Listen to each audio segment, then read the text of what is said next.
ಅರೆ ಕಡಿಮೆ ಹಾಕು ಆದ್ರೆ ಅಸ್ಲಿ ಹಾಕು. MDH ಕಾಶ್ಮೀರಿ ಕೆಂಪು ಮೆಣಸಿನ ಪೌಡರ್. ನಾನು ಸ್ಮಿತಾ ರಂಗನಾಥ್. ಮನ್ರೇಗಾ ಯೋಜನೆಯ ಹೆಸರನ್ನ ವಿಬಿಜಿ ಅಂತ ಹೇಳಿ ಬದಲಾವಣೆ ಮಾಡುವ ಕೇಂದ್ರ ಸರ್ಕಾರದ ನಿರ್ಧಾರವನ್ನ ಕಾಂಗ್ರೆಸ್ ಪಕ್ಷ ತೀಕ್ಷ್ಣವಾಗಿ ಖಂಡಿಸ್ತಾ ಬಂದಿದೆ, ಪ್ರತಿಭಟನೆಯನ್ನ ಕೂಡ ಮಾಡ್ತಾ ಇದೆ. ಅದರಲ್ಲೂ ನಮ್ಮ ರಾಜ್ಯದಲ್ಲಿ ಆಡಳಿತಾರೂಢ ಪಕ್ಷವಾಗಿರುವ ಕಾಂಗ್ರೆಸ್ ನಮ್ಮ ರಾಜ್ಯದಲ್ಲಿ ಯಾವುದೇ ಕಾರಣಕ್ಕೂ ಈ ಬದಲಾವಣೆಯನ್ನ ನಾವು ಒಪ್ಪೋದಿಲ್ಲ ಅಂತ ಹೇಳಿ ಸರ್ಕಾರವಾಗಿ ನಿರ್ಣಯವನ್ನ ಕೈಗೊಳ್ಳೋ ಹಂತಕ್ಕೆ ಹೋಗಿದೆ. ಇಲ್ಲಿ ಕೇವಲ ಮಹಾತ್ಮ ಗಾಂಧಿಯ ಹೆಸರನ್ನ ತೆಗೆದು ರಾಮನ ಹೆಸರಿಟ್ಟಿದ್ದು ಮಾತ್ರ ಕಾಂಗ್ರೆಸ್ ಪಕ್ಷಕ್ಕೆ ವಿರೋಧಕ್ಕೆ ಕಾರಣವಾಗ್ತಾ ಇದೆಯಾ?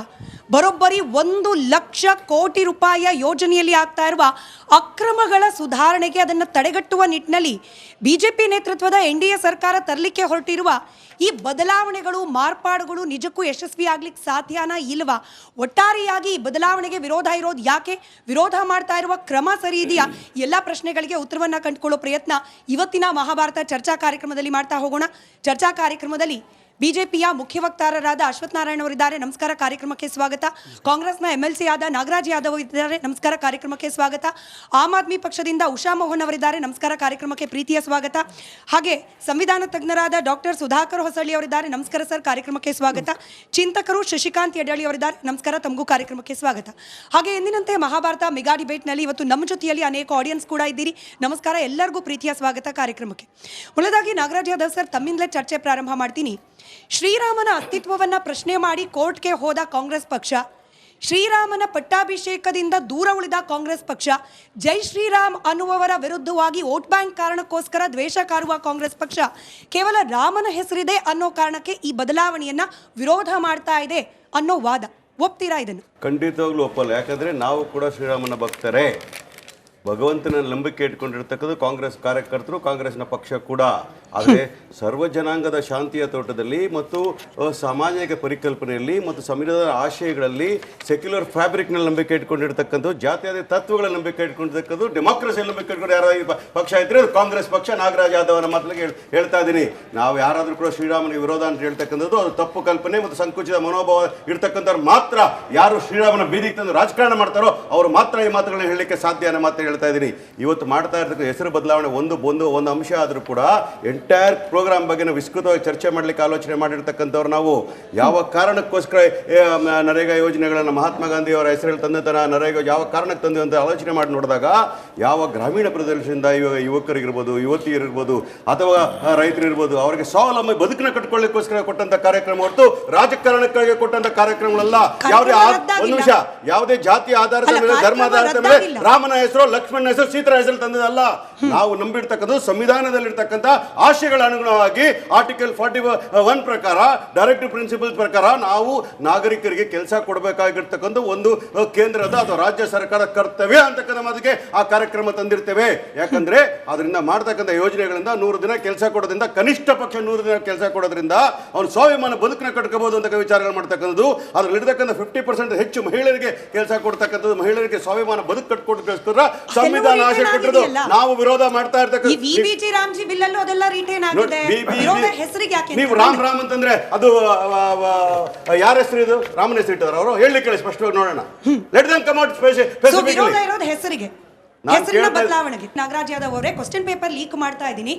ನೆಹರು ಗಾಂಧಿ, ಇದು ಮಹಾತ್ಮ ಗಾಂಧಿ ಅಲ್ಲ, ನೆಹರು ಗಾಂಧಿ ಪರಿವಾರದ ಜನರ ಹೆಸರಲ್ಲಿರುವ 450 ಬಿಲ್ಡಿಂಗ್, ಇನ್ಸ್ಟಿಟ್ಯೂಷನ್, ರಸ್ತೆಗಳ ಪಟ್ಟಿಯನ್ನು ನಾನು ಕೊಡ್ತೀನಿ. ನೀವು 10 ಮಹಾತ್ಮ ಗಾಂಧಿ ಹೆಸರಲ್ಲಿರುವ ಯೋಜನೆಗಳು, ರಸ್ತೆ ಅಥವಾ ಬಿಲ್ಡಿಂಗ್ ಹೆಸರು ನೀವು ರೆಡಿ ಮಾಡ್ಕೊಳ್ಳಿ. ಅವ್ರಿಗೆ ಪ್ರಶ್ನೆ ಕೇಳಿ ವಾಪಸ್ ಬರ್ತೀನಿ. ಗೋಡ್ಸೆ ಆರಾಧಕರಾದ, ಇದು ನನ್ನ ಮಾತಲ್ಲ ಸರ್, ವಿವಾದ ಇರೋದು, ಗೋಡ್ಸೆ ಆರಾಧಕರಾದ RSS ಬೆಂಬಲಿತ ಪ್ರಧಾನಿ ಆಗಿರೋ ಕಾರಣಕ್ಕೇನೆ ಮಹಾತ್ಮ ಗಾಂಧಿಯ ಹೆಸರನ್ನ ಕಿತ್ತಾಕಿ ರಾಮನ ಹೆಸರನ್ನ ತರಲಿಕ್ಕೆ ಹೊರಟಿದ್ದಾರೆ. ಇದರ ಉದ್ದೇಶ ಪ್ಯೂರ್ಲಿ ಮಹಾತ್ಮ ಗಾಂಧಿ ಅವರ ಹೆಸರನ್ನ ಇತಿಹಾಸದ ಪುಟಗಳಿಂದ ಅಳಿಸಿ ಹಾಕೋದು. ಇದು ವಿರೋಧಕ್ಕೆ ಕಾರಣವಾಗ್ತಾ ಇದೆ. ಮೇಡಮ್, ಒಂದೇನೆಂದ್ರೆ ಕಾಂಗ್ರೆಸ್ಗೆ ಕಾಮಲೆ ಕಣ್ಣಲ್ಲೇ ಎಲ್ಲವನ್ನೂ ನೋಡ್ಲಿಕ್ಕೆ ಕೊಟ್ಟಿದೆ. ಕಾಂಗ್ರೆಸ್ಗೆ ಅದನ್ನ ವಿಶಾಲವಾಗಿ ನೋಡಬೇಕು. ಗೋಡ್ಸೆ ಆಧಾರಿತ, ನಾಥೂರಾಮ್ ಗೋಡ್ಸೆ ಮಹಾತ್ಮ ಗಾಂಧಿನ ಕೊಂದಿದ್ದೆ ಅವಾಗ 1948 ಜನವರಿ 30ನೇ ತಾರೀಕು. ಯಾರು ಪ್ರೈಮ್ ಮಿನಿಸ್ಟರ್ ಅವಾಗ? Nehru prime minister, Modi prime minister ಆಗಿರಲಿಲ್ಲ. ಗಾಂಧಿ ಕೊಲೆಗೆ ಕಾರಣ ಯಾರು? ಕಾಂಗ್ರೆಸ್ ಪಾರ್ಟಿ. ಇವತ್ತು ಗಾಂಧಿ ಬಗ್ಗೆ ಮಾತಾಡ್ತಾರೆ. ಮತ್ತೆ ನಾಥೂರಾಮ್ ಗೋಡ್ಸೆ ಗಾಂಧಿಯವರನ್ನ ಕೊಲ್ಲಬೇಕು ಅಂತೇಳಿ ಫಸ್ಟ್ ಅಟೆಂಪ್ಟ್ ಅಲ್ಲೇ ಕೊಂದಿದ್ದಲ್ಲ, 4 ಅಟೆಂಪ್ಟ್ ಮಾಡಿ ಕೊಂದಿದ್ದು. ನೆಹರು ಗೊತ್ತಿರಲಿಲ್ವ ಈ ವಿಷಯ? ಇವತ್ತು ಗಾಂಧಿ ಬಗ್ಗೆ ಮಾತಾಡ್ತಾರೆ ಇವರು. ಇವತ್ತು ಗಾಂಧಿ ಬಗ್ಗೆ ಮಾತಾಡ್ತಾರೆ ಮೇಡಮ್. ಗಾಂಧಿ ಇದ್ರಲ್ಲಿ ಬಂದಿರತಕ್ಕಂಥದ್ದು ನೋಡಿ, ವಿಕಸಿತ ಭಾರತ್ ಇದು ಈ ಯೋಜನೆ ಬರೋದಕ್ಕಿಂತ ಮೊದಲಿಂದನೇ ವಿಕಸಿತ ಭಾರತ ಸ್ಕೀಮ್ಗಳನ್ನು 2047 ಮುನ್ನೆಲ್ಲ ಇಟ್ಕೊಂಡು ತಂದಿರತಕ್ಕಂಥ ಸ್ಕೀಮ್ಗಳು. ಅದರಲ್ಲಿ ಒಂದು ರೋಜ್ಗಾರ್ ಆಜೀವಿಕ್ ಮಿಷನ್. ನೀವು ಕನ್ನಡದಲ್ಲಿ ನೋಡಿದ್ರೆ ರಾಮ್ ಬರೋದಿಲ್ಲ, ಇಂಗ್ಲಿಷ್ ನೋಡಿದ್ರೆ ರಾಮ್ ಬರ್ತಾರಲ್ಲಿ, RAM ಬರ್ತದೆ. ಇವ್ರು ಇದನ್ನ ರಾಮ ಅಂತ ಕನ್ಫ್ಯೂಷನ್ ಮಾಡ್ತಾರೆ. ಒಂದು ನಿಮಿಷ ಪ್ಲೀಸ್,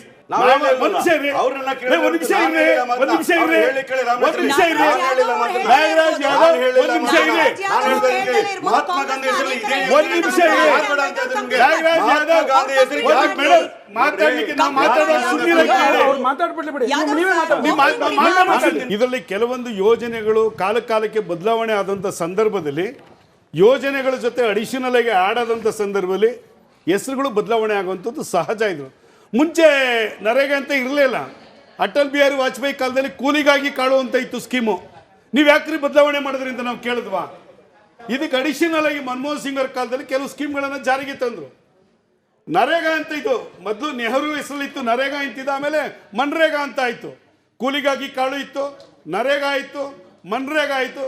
ಈಗ ವಿಕಸಿತ ಭಾರತ್ ರೋಜ್ಗಾರ್ ಮಿಷನ್ ಯೋಜನೆ ಆಗಿದೆ. ಕಾಲಕ್ಕೆ ಯೋಜನೆಗಳು ಅಡಿಷನಲ್ ಆಗಿ ಜಾಯಿನ್ ಆದಾಗ ಹೆಸರು ಬದಲಾವಣೆ ಆಗುವಂಥದ್ದು ಸಹಜ. ನೀವು ಅದರಲ್ಲಿ ಹೆಸರು ಮುಖ್ಯನಾ, ಇದಕ್ಕೆ ಅಡಿಷನಲ್ ಆಗಿ ಇನ್ನೇನಾದ್ರು ಸ್ಕೀಮ್ಗಳು ಆ್ಯಡ್ ಆಗಿದೆಯಾ, ಅದು ಇಂಪಾರ್ಟೆಂಟೇ ಹೊರತು ಮುಖ್ಯ ಅಲ್ಲ. ಮೇಡಮ್, 2000 ಇದಕ್ಕಿಂತ ಮುಂಚೆ ಫಸ್ಟ್ ಎಷ್ಟು ಹಣ ಬಿಡುಗಡೆ ಆಗ್ತಾ ಇತ್ತು, ಈಗ ಎಷ್ಟು ಹಣ ಬಿಡುಗಡೆ ಆಗ್ತಾ ಇದೆ? 33,000 ಕೋಟಿ ಹಣ ಬಿಡುಗಡೆ ಆಗಿದೆ 2014ರಲ್ಲಿ. 2,86,000 ಕೋಟಿ 24-25ರಲ್ಲಿ ಬಿಡುಗಡೆ ಆಗಿರೋದು. ಮೇಡಮ್, ಅದು ಮುಖ್ಯನಾ? ಹೆಸರು ಬದಲಾವಣೆ ಮುಖ್ಯನಾ? ಅಕ್ಟೋಬರ್ 2, 2014 ಸ್ವಚ್ಛ ಭಾರತ್ ಯೋಜನೆಯನ್ನು ಜಾರಿಗೆ ತಂದರು. ಒಂದು ಲೈನ್ ಆರ್ಟ್ ಗಾಂಧಿ ಫೋಟೋ ಹಾಕಿದ್ರು, ಗಾಂಧಿ ಚಸ್ಮಾ ಹಾಕಿದ್ರು. ಇವ್ರನ್ನ ಕೇಳಿ ಹಾಕಿದ್ವಾ ಅದನ್ನು? ಮಹಾತ್ಮ ಗಾಂಧಿಯವರು ಸ್ವಚ್ಛತೆ ಬಗ್ಗೆ ಆದ್ಯತೆಯನ್ನು ಕೊಟ್ಟಿದ್ರು. ಅದರಲ್ಲಿ ಗಾಂಧಿ ಫೋಟೋ ಬಂತು, ಮತ್ತೆ ಅವರ ಸ್ಪೆಕ್ಸನ್ನು ಹಾಕಿದ್ರು. ಒಂದು ಸಿಂಬಾಲಿಕ್ ಆಗಿ. ನೀವು ಯೋಜನೆಗಳು ಬಂದಾಗ ಆ್ಯಡ್ ಆಗುತ್ತೆ, ಡಿಲೀಟ್ ಆಗುತ್ತೆ. ನೀವು ಇದರಲ್ಲಿ ಯಾವ್ದಾದ್ರು ಕಿತ್ತಾಕಿದಾರಾ ಅದನ್ನ ನೋಡಬೇಕು. ಮೇಡಮ್, ಇವತ್ತು ಗ್ರಾಮ ಪಂಚಾಯತಿ ಅಧ್ಯಕ್ಷಗಳಿಗೆ, ಗ್ರಾಮ ಪಂಚಾಯತಿ ಮೆಂಬರ್ಗಳು ನೀವು ಫೋನ್ ಮಾಡಿ, ಸರ್ 15th ಫೈನಾನ್ಸ್ ದುಡ್ಡು ಕೇಂದ್ರ ಸರ್ಕಾರ ದುಡ್ಡಿಲ್ಲ ಅಂದರೆ ನಮ್ಮ ಪಂಚಾಯತಿನ ಕೇಳೋರು ಇರಲಿಲ್ಲ ಸರ್. ನರೇಗಾ ದುಡ್ಡಲ್ಲಿ ಇವತ್ತು ಕೆಲಸ ನಡೀತಿದೆ, 15th ಫೈನಾನ್ಸ್ ದುಡ್ಡಲ್ಲಿ ಬಂದಿದೆ, ರಾಜ್ಯ ಸರ್ಕಾರ ನ್ಯಾಯ ಪೈಸೆ ಹಣ ಬಿಡುಗಡೆ ಮಾಡಿಲ್ಲ ಸರ್ ಅಂತ ಹೇಳಿದ್ರು. ಇವತ್ತು ಕೇಂದ್ರ ಸರ್ಕಾರ ಯೋಜನೆಯ ಬದಲಾವಣೆಗಳ ಬಗ್ಗೆ ಕೂಡ ಸುದೀರ್ಘವಾಗಿ ಮಾತನಾಡ್ತೀನಿ ಸರ್. ಬಟ್ ಹೆಸರು ಬದಲಾವಣೆ ಅಂದ್ರಿ, ನಿಮಗೂ ಕ್ವಶನ್ ಪೇಪರ್ ಲೀಕ್ ಮಾಡ್ತಾ ಇದ್ದೀನಿ. UPA ಅವಧಿಯ 23 ಸರ್ಕಾರಿ ಯೋಜನೆಗಳ ಹೆಸರನ್ನ ಬದಲಾವಣೆ ಮಾಡಿದ, ಅದು ಕೀರ್ತಿನೋ ಅಪಕೀರ್ತಿನೋ ನಿಮ್ಮ NDA ಸರ್ಕಾರಕ್ಕಿದೆ. ಈ ಹೆಸರನ್ನ ಬದಲಾವಣೆ ಮಾಡೋ ಗೀಳು ಬಿಜೆಪಿಗಿಲ್ಲ ಅಂತ ಹೇಳಿ ಹೆಂಗೆ ಹೇಳ್ತೀರಿ? ಮುಂದೆ ನೀವು ಉತ್ತರ ಕೊಡಿರಂತೆ. ಸುಧಾಕರ್ ಸರ್, ಗಾಂಧಿ ಹುಟ್ಟಿದ ಊರಿನವರೇ ಆದ ನರೇಂದ್ರ ಮೋದಿ ಅವರಿಗೆ ಗಾಂಧಿ ಕಂಡ್ರೆ ದ್ವೇಷ ಇದ್ದಿದ್ರೆ ಸಾಬರಮತಿ ರಿವರ್ ಫ್ರಂಟ್ ಅನ್ನ ಉದ್ಧಾರ ಮಾಡ್ತಾ ಇದ್ರ? ಗಾಂಧಿ ಅವರ ಹೆಸರಲ್ಲಿ ಅಶ್ವಥ್ ನಾರಾಯಣ ಅವರು ಹೇಳ್ತಾ ಇದ್ದ ಹಾಗೇನೆ ಸ್ವಚ್ಛ ಭಾರತ್ ಮಿಷನ್ ಮಾಡ್ತಾ ಇದ್ರ? ಹೀಗೇನೆ ಗಾಂಧೀಜಿ ಅವರ ಹೆಸರಲ್ಲಿ ಅನೇಕ ಯೋಜನೆಗಳಿದ್ದು ಅದೆಲ್ಲವನ್ನ ಕ್ಲೋಸ್ ಮಾಡೋ ಪ್ರಯತ್ನ ಮಾಡಬಹುದಾಗಿತ್ತು. ನಿಜವಾಗ್ಲೂ ಮೋದಿ ಅವರು ಗಾಂಧಿ ದ್ವೇಷಿನ ಅನ್ನೋದು ಬೇಸಿಕ್ ಪ್ರಶ್ನೆ. ಮೇಡಮ್, ಭಾಳ ಒಳ್ಳೆ ಪ್ರಶ್ನೆ ಕೇಳಿದ್ರಿ. ನಾನು ಒಂದು ಸ್ಪಷ್ಟಪಡಿಸ್ತೀನಿ. ನಾನಿಲ್ಲಿ ನೀವು ನನ್ನನ್ನು ಕರೆದದ್ದು ಆ್ಯಸ್ ಎ ಕಾನ್ಸ್ಟಿಟ್ಯೂಷನಲ್ ಎಕ್ಸ್ಪರ್ಟ್ ಅನ್ನೋ ಒಂದು ಸ್ಟೇಟಸ್ ಮೇಲೆ ಕರೆದಿದ್ದೀರಿ. ಮೋದಿಯವರಿಗೆ ಗಾಂಧಿಯವ್ರ ಬಗ್ಗೆ ಆ ರೀತಿಯ ಏನಾದರೂ ಅಪಮತ ಇತ್ತಾ ಅಥವಾ ಅವರ ಬಗ್ಗೆ ದ್ವೇಷ ಇತ್ತಾ, ಆ ಕಾರಣಕ್ಕೆ ಮಾಡಿದ್ದಾರೆ ಅಂದರೆ ನೀವೇ ಉತ್ತರ ಹೇಳ್ಬಿಟ್ಟಿದ್ದೀರಿ. ಅವರು ರೆಸ್ಟ್ ಆಫ್ ದಿ ಪ್ರೋಗ್ರಾಮ್ಸನ್ನು ಹಾಗೆ ಉಳಿಸಿದ್ದಾರೆ ಮೋದಿ ಅಂತ. ಎರಡನೇದು, ನಾನೇನು ನಿಮಗೆ ಸ್ಪಷ್ಟಪಡಿಸೋಕ್ಕೆ ಹೇಳ್ತೀನಿ ಅಂದರೆ, ಯಾವುದೇ ವಿಷಯವನ್ನು, ಯಾವುದೇ ಮಾರ್ಪಾಟನ್ನು ಎರಡು ದೃಷ್ಟಿಯಲ್ಲಿ ನೋಡಬೇಕು. ಮೊದಲನೇದು ಪೊಲಿಟಿಕಲ್ ಮೋಟೋ ನೋಡ್ತಾರೆ. ಎರಡನೇದು ಭಾಳ ಮುಖ್ಯವಾಗಿ ನೋಡಬೇಕಾಗಿರೋದು ನೀವು ಲೀಗಲ್ ಮೋಟೋ ಅಥವಾ ಕಾನ್ಸ್ಟಿಟ್ಯೂಷನ್ ಮೋಟೋ. ಈಗ ನಾಗರಾಜ್ ಯಾದವ್ ಅವರು ಭಾಳ ಸ್ಪಷ್ಟ ಹೇಳಿದರು, ನೋಡಿರಿ ಈ ಜಗತ್ತಲ್ಲಿ ನಾವೇ ರಾಮನ ಭಕ್ತರು. ಡಿಬೇಟ್ ಮಾಡಿದ್ದಕ್ಕೆ ನಾನು ಹೇಳ್ತಿದ್ದೆ, ನೀವು ಅದೇ ಪ್ರಶ್ನೆ ಕೇಳಿದಿರಿ. ಇಲ್ಲಿ ಒಂದು ಪ್ರವೀಣ್ ಕುಮಾರ್ ಮಾವಿನಕಾಡು ಅನ್ನೋರೊಬ್ಬರು ಒಂದು ಇಲ್ಲಿ ನಿಮ್ಗೆ ತೋರಿಸ್ತಾ ಇದ್ದೀನಿ, ದಾಖಲೆ ಇದು ಅಫಿಷಿಯಲ್ ಆಗಿ ಸರ್ಕಾರದಿಂದ, ಭಾರತ ಸರ್ಕಾರದಿಂದ ಏನು ಕೇಳಿದ್ದಾರೆ? ಭಾರತ ಸಂವಿಧಾನದ 3ನೇ ಪಾರ್ಟ್ ಒಳಗಡೆ ಬಾಬಾ ಸಾಹೇಬ್ ಅಂಬೇಡ್ಕರ್ ನೇತೃತ್ವದ ಕರಡು ಸಮಿತಿ ಅವತ್ತಿನ ಸಂದರ್ಭಕ್ಕೆ 1949 ನವೆಂಬರ್ 26 ಸಂದರ್ಭಕ್ಕೆ ರಾಮನ ಚಿತ್ರ, ಲಕ್ಷ್ಮಣ ಸೀತೆ ಸಹಿತವಾದ ಲಂಕೆಯನ್ನು ವಿಜಯಿಸಿ ಬರುವ ಒಂದು ಚಿತ್ರವನ್ನು ದಾಖಲು ಮಾಡಿದರು. 4ನೇ ಪಾರ್ಟ್ನಲ್ಲಿ ಕೃಷ್ಣನ ಭಗವದ್ಗೀತೆಯನ್ನು ಬೋಧನೆ ಮಾಡುವ ಚಿತ್ರವನ್ನು ಹಾಕಿದ್ರು. ಅದನ್ನು ತೆಗೆದುಬಿಟ್ಟಿದ್ದೀರಿ. ಯಾಕೆ ತೆಗೆದ್ರಿ, ಯಾವಾಗ ತೆಗೆದ್ರಿ, ಏನು ರೀಸನ್ ಅಂತ ಕೇಳಿದರು. ಅದಕ್ಕೆ ಉತ್ತರ ಬಂದಿದೆ ಮೇಡಮ್. 16/1/2025 ಉತ್ತರ ಬಂದಿದೆ. ಏನು ಉತ್ತರ ಬಂದು ನೋಡಿ madam. No such information is available in this department. ಯಾವ ಡಿಪಾರ್ಟ್ಮೆಂಟಲ್ಲಿ? ಕೇಂದ್ರ ಸರ್ಕಾರದ ಪಾರ್ಲಿಮೆಂಟ್ರಿ ಅಫೇರ್ಸ್ ಡಿಪಾರ್ಟ್ಮೆಂಟಲ್ಲಿ ಇಲ್ಲ, ಲೀಗಲ್ ಡಿಪಾರ್ಟ್ಮೆಂಟಲ್ಲಿ, ಒಟ್ಟು ಸರ್ಕಾರದಲ್ಲಿ ಇಲ್ಲ. ಅಂದರೆ ರಾಮನ್ ತೆಗೆದಿದ್ದು ಯಾರು? ರಾಮನ್ ಭಕ್ತರಾಗಿರೋರು ರಾಮನ ಫೋಟೋವನ್ನು ತೆಗಿಬೋದಾ? ಆಮೇಲೆ ಬೇಸಿಕ್ ಕಾನ್ಸ್ಟಿಟ್ಯೂಷನ್ನ ಪಾರ್ಟ್ ಆಫ್ ದಿ ಥರ್ಡ್ ಏನಿದೆ, basic structure of the Indian constitution, ಅದು ಬೇಸಿಕ್ ಸ್ಟ್ರಕ್ಚರನ್ನು ವೈಲೇಟ್ ಮಾಡೋಂಗಿಲ್ಲ. ರಾಮನ್ ಚಿತ್ರವನ್ನು ತೆಗೆದಿರೋದು it's a violation of the constitution. ನಾನೇನು ಹೇಳ್ತೀನಿ ಕೇಳಿದ್ರೆ, ಪೊಲಿಟಿಕಲ್ ಮೋಟೋಲ್ಲಿ ನೀವು ಏನು ಬೇಕಾದ್ರೆ ಡಿಬೇಟ್ ಮಾಡಿ. ಲೀಗಲ್ ಮೋಟೋದಲ್ಲಿ ಮನ್ರೇಗಾ ಇದು ಅಶ್ವಥ್ ನಾರಾಯಣ್ ಹೇಳಿದ್ರು, ನಾವು ಅದು ಕೂಲಿಗ ಏನಾದರೂ ಇರಲಿ 23 ಹೆಸರುಗಳನ್ನು ಚೇಂಜ್ ಮಾಡಿರೋದನ್ನು ಅಂಕಿ ಸಂಖ್ಯೆ ಹೇಳುತ್ತೆ. ನಾವೇನು ನೋಡಬೇಕಾಗಿರೋದು, ಸೆಂಟ್ರಲ್ ಗೌರ್ಮೆಂಟ್ಗೆ ಈ ರೀತಿಯ ನೇಮ್ ಚೇಂಜ್ ಮಾಡುವ ಪರ್ಸ್ಪೆಕ್ಟಿವ್, ಲೀಗಲ್ ಪರ್ಸ್ಪೆಕ್ಟಿವ್ ಇದೆಯಾ ಕೇಳಿದರೆ, ಕೇಂದ್ರ ಸರ್ಕಾರಕ್ಕೆ ಅತ್ಯಂತ ಸ್ಪಷ್ಟವಾಗಿ ಸಂವಿಧಾನದ ಬದ್ಧವಾಗಿ ಈ ರೀತಿಯ ಮಾರ್ಪಾಟನ್ನು ಮಾಡುವ ಅವಕಾಶವನ್ನು ಸಂವಿಧಾನ ರಚನಾ ಸಭೆಯ ಅಧ್ಯಕ್ಷತೆಯನ್ನು, ಕರಡು ರಚನಾ ಸಮಿತಿ ಅಧ್ಯಕ್ಷರನ್ನು ವಹಿಸಿದಂಥ ಬಾಬಾ ಸಾಹೇಬ್ ಅಂಬೇಡ್ಕರ್ ಆರ್ಟಿಕಲ್ 3 ಇನ್ಪುಟ್ ಮಾಡುವ ಸಂದರ್ಭ ಭಾಳ ವಿಶೇಷವಾಗಿ ಹೇಳಿದ್ದಾರೆ ಮೇಡಮ್. ಹಾಗಾಗಿ ನೀವೇನು ಹೇಳಿದ್ರೋ 450 ಯಾರು ಇಂದಿರಾ ಗಾಂಧಿ, ರಾಜೀವ್ ಗಾಂಧಿ ಮತ್ತು ನೆಹರೂರವರ 3 ಹೆಸರಿನಲ್ಲಿ 2013ರ ಒಂದು RTI ಅರ್ಜಿಗೆ ಕೊಟ್ಟಿದ್ದಾರೆ. 450 ಹೆಸರಿದೆ ಅಂತ ಚೇಂಜ್ ಆಗಲಿ, ಏನು ತಪ್ಪಿದೆ? ಸಂವಿಧಾನವನ್ನೇ ಮಾರ್ಪಾಟ್ ಮಾಡ್ಲಿಕ್ಕೆ ಸಂವಿಧಾನ ಅವಕಾಶ ಕೊಟ್ಟಿದೆ ಹೆಸರು ಚೇಂಜ್ ಮಾಡೋಕೆ, ಬಟ್ ಬಳಕೆ ಆಗ್ತಿರೋದು ಪೊಲಿಟಿಕಲ್ ಮೋಟೋಗೆ. ಸರಿ, ಉಷಾ ಅವರು ಮಹಾತ್ಮ ಗಾಂಧಿ ಅವರ ಹೆಸರನ್ನು ಇಟ್ಕೊಂಡು ಅದೇ ಯೋಜನೆ ಅಡಿಯಲ್ಲಿ ಭ್ರಷ್ಟಾಚಾರ ಆಗ್ತಿದ್ರೆ ಓಕೆ. ನಾನೊಂದು 2 ಎಕ್ಸಾಂಪಲ್ ಕೊಟ್ಬಿಡ್ತೀನಿ. 2011ರ ಲೆಕ್ಕ ಇತ್ತೀಚೆಗಿದ್ರೆ ಕೊಡ್ಲಿ, ನಾಗರಾಜ್ ಯಾದವ್ ಅವರು ಅಥವಾ ಶಶಿಕಾಂತ್ ಸರ್ ಆದರೂ ಕೊಡ್ಲಿ. 2011ರಲ್ಲಿ ಬಿಹಾರದಲ್ಲಿ ಇದೇ ಮನ್ರೇಗಾ ಯೋಜನೆಯ ಅಡಿಯಲ್ಲಿ ಬರೋಬ್ಬರಿ 6,000 ಕೋಟಿಯ ಹಗರಣ. ಪಕ್ಕದ UPಯಲ್ಲಿ 11,000 ಕೋಟಿಯ ಹಗರಣ. CAG ರಿಪೋರ್ಟ್ ಪ್ರಕಾರನೇ 63 ಕೋಟಿಯ ಹಗರಣ. ತೀರಾ ಇತ್ತೀಚಿನ ಉದಾಹರಣೆ ಕೊಟ್ಬಿಡ್ತೀನಿ. ಗುಜರಾತ್ ಸರ್, ನಿಮಗೆ ಖುಷಿ ಆಗುತ್ತೆ. ಗುಜರಾತ್ನಲ್ಲಿ ಸಿಟ್ಟಿಂಗ್ ಮಿನಿಸ್ಟರ್ ಮಗ ಜೈಲ್ಗೆ ಹೋಗ್ತಾನೆ. ಕಾರಣ ಇದೇ ಮನ್ರೇಗಾ ಯೋಜನೆಯ ಅಡಿಯಲ್ಲಿ 70ಕ್ಕೂ ಹೆಚ್ಚು ಕೋಟಿಯ ಅಕ್ರಮ ಭ್ರಷ್ಟಾಚಾರ ಮಾಡಿದ್ದಾರೆ. ಗಾಂಧಿ ಹೆಸರಿಟ್ಟು ಭ್ರಷ್ಟಾಚಾರ ಮಾಡ್ತೀವಿ, ಓಕೆ. ಗಾಂಧಿ ಹೆಸರು ತೆಗೆದುಬಿಟ್ರೆ ಇದು ಮಹಾ ಅಪರಾಧ, ಮಹಾಪಾಪ. ಇಂಥ ವಾದಕ್ಕೆ ಏನು ಹೇಳೋದು? ಮೊದಲನೇದಾಗಿ ಭ್ರಷ್ಟಾಚಾರ ಅನ್ನೋದು ಯಾರೇ ಮಾಡಿದ್ರು ಕೂಡ ಅದು ತಪ್ಪೆ. ಯಾರ ಹೆಸರಲ್ಲಿ ಮಾಡಿದ್ರು ತಪ್ಪೆ. ಅದು ಗಾಂಧಿ ಆಗಿರ್ಬೋದು, ರಾಮನ ಹೆಸರಲ್ಲಿ, ಎಲ್ಲವೂ ತಪ್ಪೆ. ಅದನ್ನು ಯಾರೂ ಸಹಿಸೋದಿಲ್ಲ. ಬಹುಶಃ ಪೊಲಿಟಿಕಲ್ ಪಾರ್ಟೀಸ್ ನಾವೆಲ್ಲರೂ ಸಹ ಅದನ್ನು ಒಪ್ತೇವೆ. ಮತ್ತೊಂದು ವಿಚಾರ, ನಮಗೆ ಇಲ್ಲಿ ಬಂದಿರೋದು ಮನ್ರೇಗಾ ಯೋಜನೆಯನ್ನ ನೀವು ಭ್ರಷ್ಟಾಚಾರದಿಂದ ಒಂದು ಮುಕ್ತ ಮಾಡೋದಕ್ಕೆ ಹೆಸರನ್ನ ಬದಲಾಯಿಸಿ ಅದಕ್ಕೆ ತದರೂಪವಾಗಿ ಸ್ಕೀಮ್ಗಳನ್ನು ಬದಲಾಯಿಸ್ತಿದೀವಿ ಅಂತ ನೀವು ಹೇಳ್ತಿದ್ದೀರಾ. ಅಂದರೆ BJPಯ ಕೇಂದ್ರ ಸರ್ಕಾರ ಹೇಳ್ತಿದೆ. ನಾವಿದಕ್ಕೇನು ಹೇಳ್ತಿದ್ವಿ? ಹೌದು, ನಿಮಗೆ ಭ್ರಷ್ಟಾಚಾರವನ್ನು ತಡೆಯುವಂತಹ ಎಲ್ಲ ಶಕ್ತಿಗಳು ನಿಮಗಿದೆ. ಯೂನಿಯನ್ ಮಿನಿಸ್ಟ್ರಿ ನೀವಿದ್ದೀರಾ, ಯೂನಿಯನ್ ಗವರ್ಮೆಂಟ್. ಹಾಗಿರಬೇಕಾದ್ರೆ ಅದೇ ಹೆಸರಿನ ಅಡಿಯಲ್ಲಿ ಮಾಡಿ, ಯಾರು ಬೇಡ ಅಂತ ಹೇಳಿಲ್ಲ ನಾವಿಲ್ಲಿ. ಮಹಾತ್ಮ ಗಾಂಧಿ ಅವರು ಯೂನಿಯನ್ ಆಫ್ ಸ್ಟೇಟ್ಸ್, ಫೆಡರಲಿಸಮ್ ಅಂತ ಹೇಳಿ ನಮ್ಮ ಗ್ರಾಮೀಣ ಭಾಗಗಳ ಒಂದು ವಿಲೇಜ್ಗಳಿಗೆ ಎಷ್ಟು ಒಂದು ಪ್ರಾಮುಖ್ಯತೆ ಕೊಟ್ಟರು.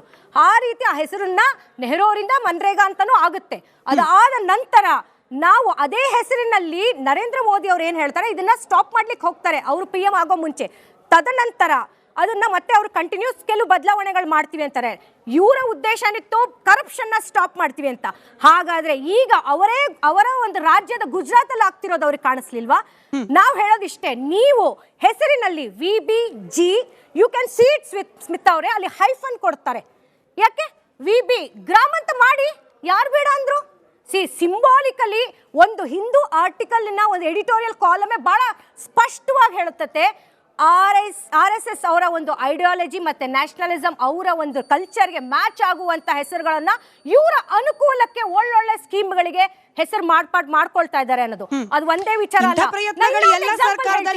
ಅಂಬೇಡ್ಕರ್, ಆಮ್ ಆದ್ಮಿ ಪಕ್ಷದ ನೇತೃತ್ವದ ದೆಹಲಿ ಸರ್ಕಾರದಲ್ಲೂ ಕೂಡ ಅವರಿಗೆ ಪೊಲಿಟಿಕಲಿ ಹೆಲ್ಪ್ ಆಗೋ ರೀತಿಯಲ್ಲಿ ಸ್ಕೀಮ್ಗಳು ಬಂದಿದೆ. ಖಂಡಿತ ಇಲ್ಲ. ನಾವು ಮಹಿಳಾ ಯೋಜನೆಗಳು, ಮೊಹಲ್ಲಾ ಕ್ಲಿನಿಕ್ಗಳು ಆ ರೀತಿ ಜನರಿಗೆ ಅರ್ಥ ಆಗೋ ರೀತಿಯಲ್ಲಿ ಮಾಡಿದ್ವಿ.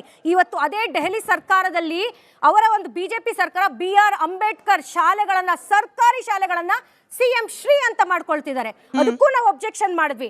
ನಾವು ಹೇಳೋದು ಇಷ್ಟೇ, ನೀವು VBG ರಾಮ್ಜಿ ಅಂತ ಹೇಳಿ ಮಾಡ್ತಿರೋ ಸ್ಕೀಮ್ಗಳಿಗೆ ನೀವು ರಾಮ ರಾಜ್ಯ ಕೊಡ್ರಿ. ನಾವು ಕೇಳಿದ್ರು ರಾಮನ ಹೆಸರಿನಲ್ಲಿ ಅಲ್ಲ. ನಮಗಿಲ್ಲಿ ಯಾವುದೇ ರಾಮ ಆಗಲಿ ಈಶ್ವರ ಕೃಷ್ಣ ಅದರದ ವಿರುದ್ಧ ಅಲ್ಲ. ಹೆಸರಿನಲ್ಲಿ ನೀವು ಮಾಡುವಂಥದ್ದನ್ನ ನಾವು ರಾಮ ರಾಜ್ಯ ಕೇಳ್ತಾ ಇದೀವಿ, ಕೊಡಕ್ ನಿಮ್ಗಾಗತ್ತಾ? ಅದನ್ನ ಮಾಡಿ ಮೊದಲು. ನಮ್ಮ ಒಂದು ಗ್ರಾಮೀಣ ಭಾಗಗಳ ಒಂದು ಇವತ್ತು ಗ್ರಾಮೀಣ ಪ್ರದೇಶಗಳ ಒಂದು ಅಸ್ತಿತ್ವವನ್ನ ನೀವು ಉಳಿಸ್ತಾ ಇದ್ದೀರಾ, ಅದ್ರ ಬಗ್ಗೆ ಮಾತಾಡಿ. ಅದನ್ನ ಬಿಟ್ಟು ಆ ಸ್ಕೀಮ್ಗಳಲ್ಲಿ ಕೇವಲ ಹೆಸರಿನ ಬಗ್ಗೆ ನಾನು ಹೇಳ್ತೀನಿ, ನೆಕ್ಸ್ಟ್ ನಾವು ಮಾತಾಡೋಣ. ಈಗ ಬಿಜೆಪಿ ವಕ್ತಾರರು ಕೂಡ ಬಹಳ ಅದ್ಭುತವಾಗಿ ಅದರದ್ದು ಫಂಡ್ಸ್ ಎಲ್ಲ ಹೇಳಿದ್ರು. ಆದ್ರಿಂದ ನಮ್ಗೆ ಎಷ್ಟು ಫಂಡ್ಸ್ ಸೆಂಟ್ರಲ್ ಇಂದ ನಮಗೆ ಮಿಸ್ಯೂಸ್ ಆಗುತ್ತೆ ಮತ್ತೆ ಯಾವ ರೀತಿ ಸ್ಪ್ಲಿಟ್ ಆಗಿದೆ ಅದ್ರ ಬಗ್ಗೆ ನಾವು ಹೇಳ್ತೀವಿ ನೆಕ್ಸ್ಟ್ ಇದರಲ್ಲಿ ಮಾತಾಡೋಣ. ಶಶಿಕಾಂತ್ ಸರ್, ನಾನು ಉಷಾ ಮೋಹನ್ ಅವರಿಗೆ ಕೇಳಿದ್ರದ್ದೇ ಎಕ್ಸ್ಟೆನ್ಷನ್ ಪ್ರಶ್ನೆ ಅಂತ ಅನ್ಕೊಳ್ಳಿ. ಇದನ್ನ ಗಾಂಧೀಜಿ ಅವರ ಹೆಸರಿದ್ದ ಯೋಜನೆಯಲ್ಲಿ ಹುಳುಕಾಗ್ತಾ ಇದೆ, ಭ್ರಷ್ಟಾಚಾರ ಆಗ್ತಾ ಇದೆ ಅಂತ ಹೇಳಿ RTI ಮೂಲಕ ಮಾಹಿತಿಯನ್ನ ತೆಗೆದ ವ್ಯಕ್ತಿಯೊಬ್ಬ RTI ಕಾರ್ಯಕರ್ತ ಬರ್ಬರವಾಗಿ ಮರ್ಡರ್ ಆಗ್ತಾನೆ ಬಿಹಾರದಲ್ಲಿ. ಒಡಿಸಾದಲ್ಲಿ ಜೈಲಲ್ಲಿರುವ ಖೈದಿ ಹೆಸರಲ್ಲಿ ಜಾಬ್ ಕಾರ್ಡ್ ಸರ್, ರೋಗಿ ಹೆಸರಲ್ಲಿ ಜಾಬ್ ಕಾರ್ಡು, ಸತ್ತೋಗಿರುವವರ ಹೆಸರಲ್ಲಿ ಜಾಬ್ ಕಾರ್ಡು. ಇಂಥ ಹಗರಣಗಳ ಕೂಪವಾಗಿರುವ ಒಂದು ಯೋಜನೆಯನ್ನ ಸುಧಾರಣೆ ಮಾಡುವ ಸಂದರ್ಭದಲ್ಲೂ ಕೂಡ ಹೆಸರಲ್ಲಿ ಕಾಂಟ್ರವರ್ಸಿ ಮಾಡ್ಕೊಂಡು ಎಡವುತ್ತಾ ಕೇಂದ್ರ ಸರ್ಕಾರ ಅಂತ. ಇಲ್ಲಿ ನಮ್ಮೆಲ್ಲರ ಫೋಕಸ್ಸು ಅಥವಾ ವಿರೋಧ ಪಕ್ಷಗಳ ಫೋಕಸ್ಸು ಎಲ್ಲವೂ ಸಹಿತ ಹೆಸರಿನ ಬದಲಾವಣೆಯತ್ತ ಮಾತ್ರ ಇದೆ. ಖಂಡಿತ ಇಲ್ಲ, ಸ್ಕೀಮಿಗೂ ಹೇಳ್ತೀನಿ. ಹೆಸರು ಬದಲಾಯಿಸಿದ್ದಾರೆ. ಬಿಜೆಪಿಯ ಕೇಂದ್ರ ಸರ್ಕಾರ ಇಲ್ಲಿ ಗೆದ್ದಿದೆ. ಎಸ್, ಯಾಕೆಂದ್ರೆ ಅವರು ಬೇಕಾಗಿರೋದು ಏನಂದ್ರೆ ಇಡೀ ಯೋಜನೆಯನ್ನೇ ಬದಲಾಯಿಸಲಾಗಿದೆ. ಅದು ಯಾವುದೂ ಅಬ್ಜೆಕ್ಷನ್ ಬೇಕಾಗಿಲ್ಲ. ನಮಗೆ ಹೆಸರನ್ನು ಮಾತ್ರ ಬದಲಾಯಿಸಿದೀವಿ ಅಂತಂದ ಮೇಲೆ ಗಾಂಧಿ ಹೆಸರನ್ನ ತೆಗೆದಿದ್ರ ಮೇಲೆ ಮಾತ್ರ ನಮ್ಮೆಲ್ಲರ ಫೋಕಸ್ ಇದೆ. ಆದ್ರೆ ಅದರ ಹಿಂದೆ ಇರ್ತಕ್ಕಂಥ ಷಡ್ಯಂತ್ರಗಳೇ ಭಿನ್ನವಾಗಿದ್ದಾವೆ. ಬರೀ ಹೆಸರ ಬಗ್ಗೆ ನಾವು ಹೇಳ್ತಾ ಇದ್ದೀವಿ. ಯಾದವ್ ಸರ್ ಇವಾಗ ಹೇಳಿದ್ರು ಗಾಂಧಿ ಹೆಸರಲ್ಲಿ ಯೋಜನೆಯನ್ನ ತರಬಹುದಾಗಿತ್ತಲ್ಲ ಇದೇ ಯೋಜನೆ ಅಂತ. ಈ ಯೋಜನೆ ಬಹಳ ಬಹಳ ಅಪಾಯಕಾರಿಯಾಗಿದೆ. ಮೊದಲು ಇದು ಕೂಲಿ ಕಾರ್ಮಿಕರ ಕೆಲಸದ ಉದ್ಯೋಗದ ಹಕ್ಕಾಗಿತ್ತು. ಇವಾಗ ಕೇಂದ್ರ ಸರ್ಕಾರ ಕೊಡ್ತಕ್ಕಂಥ ಭಿಕ್ಷೆ ಆಗಿದೆ. ಇದಕ್ಕೆ ಬೇಕಾದ ಸುಧಾರಣೆಗಳನ್ನು ನಾನು ಕೊಡಬಲ್ಲೆ. ಇವಾಗ ಹೇಳ್ತಾ ಇದ್ದೀನಿ ನೋಡಿ, ಇವಾಗ ಬರೀ ಇರ್ತಕ್ಕಂಥದ್ದು ಏನು ಕಾಯ್ದೆ ತಂದಿದ್ದಾರ, ಬರೀ ರಾಮ್ಜಿ ಅಂತ ಹೆಸರು ಇಟ್ಕೊಳ್ಳಿ, ಸೀತಾರಾಮ್ಜಿ ಅಂತ ಇಟ್ಕೊಳ್ಳಿ, ನಾಥುರಾಮ್ಜಿ ಅಂತ ಹೆಸರು ಇಟ್ಕೊಳ್ಳಿ, ಹೆಸರಲ್ಲ ನಾಳೆ ಕಾಂಗ್ರೆಸ್ ಸರ್ಕಾರ ಬಂದ್ರೆ ಅವ್ರು ಇನ್ನೊಂದು ಹೆಸರನ್ನ ಬದಲಾಯಿಸ್ತಾರೆ. ಇದು ಮೊದಲಿಂದ ನಡ್ಕೊಂಡ್ ಬಂದಿದ್ದಾರೆ ಅವರವರ ಪೊಲಿಟಿಕಲ್ ಧೋರಣೆ ಮೂಲಕ. ಆದರೆ ನಾನು ಯಾವುದೋ ಪೊಲಿಟಿಕಲ್ ವ್ಯಕ್ತಿ ಅಲ್ಲ. ಮೊದಲನೇದಾಗಿ ಇಡೀ ಕಾಯ್ದೆ ಏನನ್ನು ಹೇಳುತ್ತೆ, ಮೊದಲು ಇರ್ತಕ್ಕಂಥ ಯಾವ್ಯಾವ ಅಂಕಿಅಂಶಗಳಿದ್ದವೋ, ಯಾವ್ಯಾವ ಅಂಶಗಳಿದ್ದವೋ, ಯಾವ್ಯಾವ ಉದ್ದೇಶಗಳಿದ್ದವೋ ಅವುಗಳೆಲ್ಲವನ್ನೂ ಸಹಿತ ಬದಲಾಯಿಸಲಾಗಿದೆ. ಅದರ ಅರ್ಥ ಏನಂತಂದ್ರೆ ಇದು ಬದಲಾವಣೆ ಅಲ್ಲ, ಇದು ಪರಿಷ್ಕರಣೆ ಅಲ್ಲ, ಇದು ಸುಧಾರಣೆ ಅಲ್ಲ. ಈಗ ತಂದಿರತಕ್ಕಂಥದ್ದು ಹೆಸರು ಬೇರೆ, ಅಲ್ಲಿರ್ತಕ್ಕಂಥ ಕಾಯ್ದೆಗಳು ಕಂಪ್ಲೀಟಾಗಿ ಬೇರೆ ಬೇರೆ ಆಗಿದ್ದಾವೆ. ಅದಕ್ಕೆ ಬೇಕಾದಷ್ಟು ಉದಾಹರಣೆಗಳನ್ನು ನಾವು ಕೊಡ್ಬೋದು ಇದರಲ್ಲಿ. ಮೊದಲನೇದಾಗಿ ಹೆಸರು ಬದಲಾವಣೆ ಒಂದೇ ಸಮಸ್ಯೆ ಅಲ್ಲ, ಹಣಕಾಸಿನ ಹಂಚಿಕೆಯ ಸಮಸ್ಯೆ ಇದೆ. ಇದು ದೊಡ್ಡ ಸಮಸ್ಯೆ. ಅದರ ಬಗ್ಗೆ ಹೆಚ್ಚು ಫೋಕಸ್ ಮಾಡಬೇಕಾಗಿದೆ.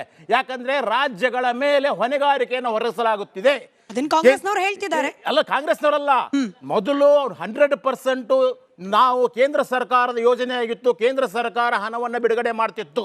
ಈಗ ಹಾಗಲ್ಲ, ನಾವು ಅಷ್ಟು ಹಣ ಕೊಡೋಕ್ಕಾಗಲ್ಲ. 60% ಕೊಡ್ತೀವಿ, 40% ರಾಜ್ಯಗಳು ಮಾತ್ರ ಹೊಣೆಗಾರಿಕೆ. ನಾವು ಬರೀ ಕಾಂಗ್ರೆಸ್ ಬಗ್ಗೆ ಅಲ್ಲ ಮೇಡಮ್, ಇದೇ ಬಿಜೆಪಿ ಸರ್ಕಾರಗಳು ಇರ್ತಕ್ಕಂಥ ಭೀಮಾರ್ ರಾಜ್ಯಗಳು ಸಹಿತ 40% ಹೊಣೆಗಾರಿಕೆಯನ್ನು ಹೊರಲೇಬೇಕಾಗಿದೆ. ಇದು ಪ್ರತಿಯೊಂದು ರಾಜ್ಯದ ಮೇಲೆ ಆಗ್ತಕ್ಕಂಥ ಹೆಚ್ಚಿನ ಹೊಣೆ. ಯಾಕಂದರೆ ಕರ್ನಾಟಕದಂಥ ರಾಜ್ಯದಿಂದ ನಾವು 4-4.5 ಲಕ್ಷ ಕೋಟಿ ರೂಪಾಯಿ ತೆರಿಗೆ ಮೂಲಕ ಹೋಗುತ್ತೆ. ವಾಪಸ್ ಬರ್ತಕ್ಕಂಥದ್ದು ಬಹಳ ಬಹಳ ಕಡಿಮೆ. ₹1 ಹೋದರೆ 14-15% ಬರುತ್ತೆ, 15 ಪೈಸಾ ಬರುತ್ತೆ. ಇಂಥ ಸಂದರ್ಭದಲ್ಲಿ ಆ ತೆರಿಗೆಯನ್ನು ತೆಗೆದುಕೊಳ್ತೀರಿ. ಅದರ ಮೇಲ್ಗಡೆಗೆ ಮತ್ತೆ ನೀವು ಈಗ ನರೇಗಾ ಯೋಜನೆಯ 40% ಆರ್ಥಿಕ ಹೊರೆಯನ್ನು ಹೊರಿಸ್ತಾ ಇದ್ದಿರಲ್ಲ. ಇದಕ್ಕೆ ಹೇಳ್ತಾ ಇರೋದು ಹಣಕಾಸಿನ ಹಂಚಿಕೆ ಇದೆಲ್ಲ. ಇದು ಪ್ರತಿಯೊಂದು ರಾಜ್ಯಗಳು ಒಕ್ಕೂಟ ವ್ಯವಸ್ಥೆಯಲ್ಲಿ ಬೇಕಿರಲಿಲ್ಲ, ಇದು ಮಾಡ್ತಾ ಇದ್ದಾರೆ. ಅದರ ಬಗ್ಗೆ ನಾವು ಹೆಚ್ಚು ಡಿಸ್ಕಸ್ ಮಾಡಬೇಕಾಗಿದೆ. ನೀವು ಹೇಳಿದ್ರಲ್ಲಿ ಫಿನಾನ್ಸ್ ಅಂದ್ರೆ 60% ಸೆಂಟ್ರಲ್ ಗವರ್ಮೆಂಟ್, 40% ಅದ್ರ ಬಗ್ಗೆನೇ ನಾನು ಎಲ್ರಿಗೂ ಪ್ರಶ್ನೆ ಮಾಡ್ತೀನಿ. ಬಟ್ ನಾನು ಮತ್ತಾಗಿ ನಿಮಗೂ ಕ್ವಶನ್ ಪೇಪರ್ ಲೀಕ್ ಮಾಡ್ತಾ ಇದ್ದೀನಿ.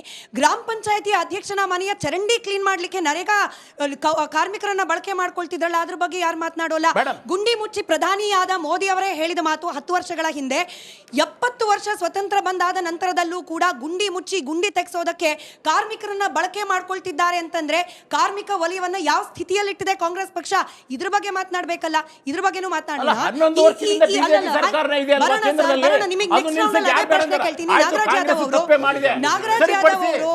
ನಾನಿದು 10 ವರ್ಷದ ಹಿಂದೆ ಪ್ರಧಾನಿ ಹೇಳಿದ ಹೇಳಿಕೆ ಅಂತ ಹೇಳಿದ್ದೆ. ಬರ್ತೀನಿ ಅಲ್ಲಿಗೆ. ನಾಗರಾಜ್ ಯಾದವ್ ಅವರು ನಾಗರಾಜ್ ಯಾದವ್ ಅವರು ಈ ಅನುದಾನ ಹಂಚಿಕೆ ವಿಚಾರಕ್ಕೆ ಸಂಬಂಧಪಟ್ಟಂತೆ ಅಂದ್ರೆ 60-40 ರೇಷಿಯೋದ ಬಗ್ಗೆ ಕಾಂಗ್ರೆಸ್ಗೆ ಅಪಸ್ವರ ಇರೋದಕ್ಕೆ ಬಿಜೆಪಿ ಕಡೆಯಿಂದ ಬರ್ತಾ ಇರುವ ಕೌಂಟರ್ ಏನು? ಈ 40% ನೀವು ದುಡ್ಡು ಕೊಡ್ತಿರೋದು ಯಾರಿಗೆ? ನಿಮ್ಮದೇ ರಾಜ್ಯದ ಕಾರ್ಮಿಕರಿಗೆ. ಅಲ್ಲಿಗೆ ನೀವು ಹೇಳೋ ಈ ಫಿನಾನ್ಸ್ ಸರ್ಕಲ್ ಏನಿದೆ ಅವ್ರಿಗೆ ಹಣ ಬರುತ್ತೆ, ಅವ್ರು ಅದನ್ನ ಮಾರ್ಕೆಟಲ್ಲಿ ಸ್ಪೆಂಡ್ ಮಾಡ್ತಾರೆ. ಗ್ಯಾರಂಟಿ ಯೋಜನೆಯ ನಿಮ್ಮ ಈ ಲಾಜಿಕ್ಕು ಇಲ್ಲೂ ಕೂಡ ಅಪ್ಲೈ ಆಗುತ್ತೆ. ನೀವೇನೋ ಬಿಹಾರದ ಅಥವಾ ಉತ್ತರ ಪ್ರದೇಶ ಕಾರ್ಮಿಕರಿಗೆ ಕೊಡ್ತಿರೋದಲ್ವಲ್ಲ, ಹೀಗೂ ಆರ್ಗ್ಯುಮೆಂಟ್ ಇದೆ. ಓಕೆ ನೋಡಿ, ಈಗ ಆವಾಗಲೇ ನನ್ನ ಪ್ರಶ್ನೆ ಕೇಳಿದಾಗ ಹೆಸರು ಬಗ್ಗೆ ಮಾತಾಡಿದ್ವಿ. ವಿಚಾರ ಬಂದಿರತಕ್ಕಂಥದ್ದು ಈಗ ಈ ಸ್ಕೀಮಿನ ಬದಲಾವಣೆಗಳಾಗಿರ್ತಕ್ಕಂಥ ವಿಚಾರ ನೋಡ್ತಾ ಇದ್ದೀವಿ. ಈ ಮೊದಲಿದ್ದಂಥ ಸ್ಕೀಮು ನರೇಗಾ ಸ್ಕೀಮಲ್ಲಿ ಏನಾಗಿರ್ತಾಯಿದ್ದು, ಅದು ಅವ್ರ ಡಿಮಾಂಡ್ ಮೇಲೆ ಅವ್ರ ಕೆಲಸ ಕೊಡಬೇಕಾಗಿರೋದು ಕರ್ತವ್ಯ ಆಗಿತ್ತು ಆ ಕಾನೂನಿನ ಪ್ರಕಾರ.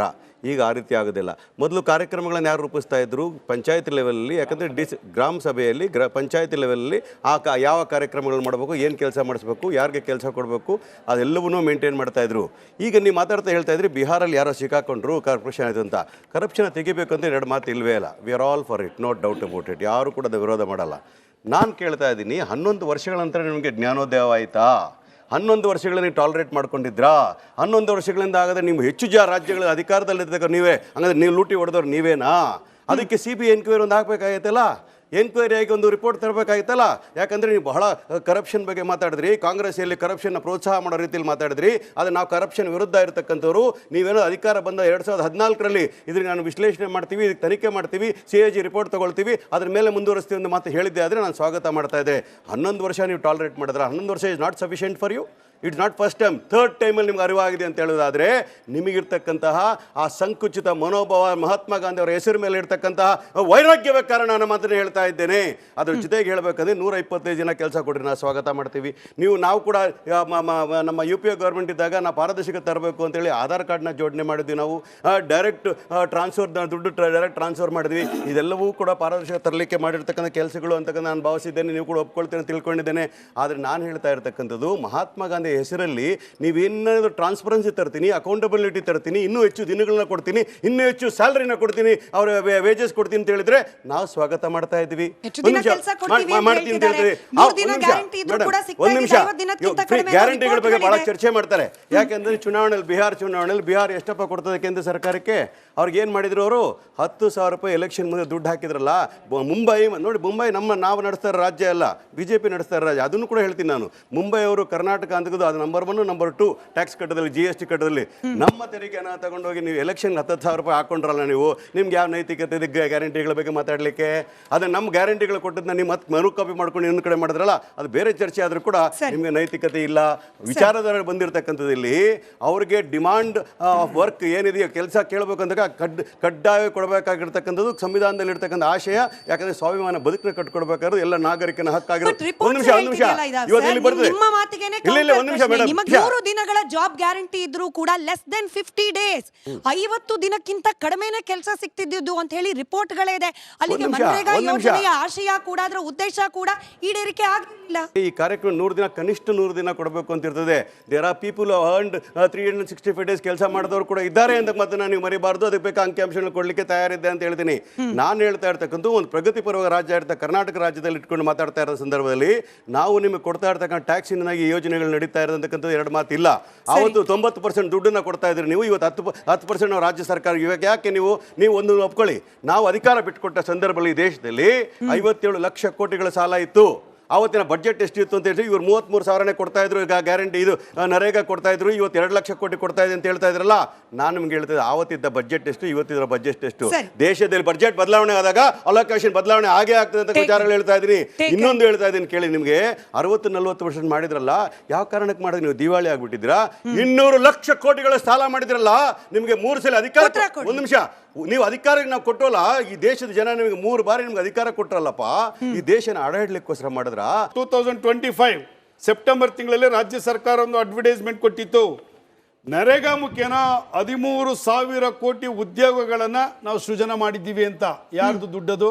ಕೇಂದ್ರ ಸರ್ಕಾರದ್ದು. ಯಾರ್ದು ಕಾರ್ಯಕ್ರಮ? ಒಂದು ನಿಮಿಷ ರೀ, ಸಿದ್ದರಾಮಯ್ಯನವರು ಫುಲ್ ಪೇಜ್ ಅಡ್ವರ್ಟೈಸ್ಮೆಂಟ್ ಸೆಪ್ಟೆಂಬರ್ ತಿಂಗಳಲ್ಲಿ ರಾಜ್ಯ ಸರ್ಕಾರ ಅಡ್ವರ್ಟೈಸ್ಮೆಂಟ್ ಕೊಟ್ಟಿದ್ದು.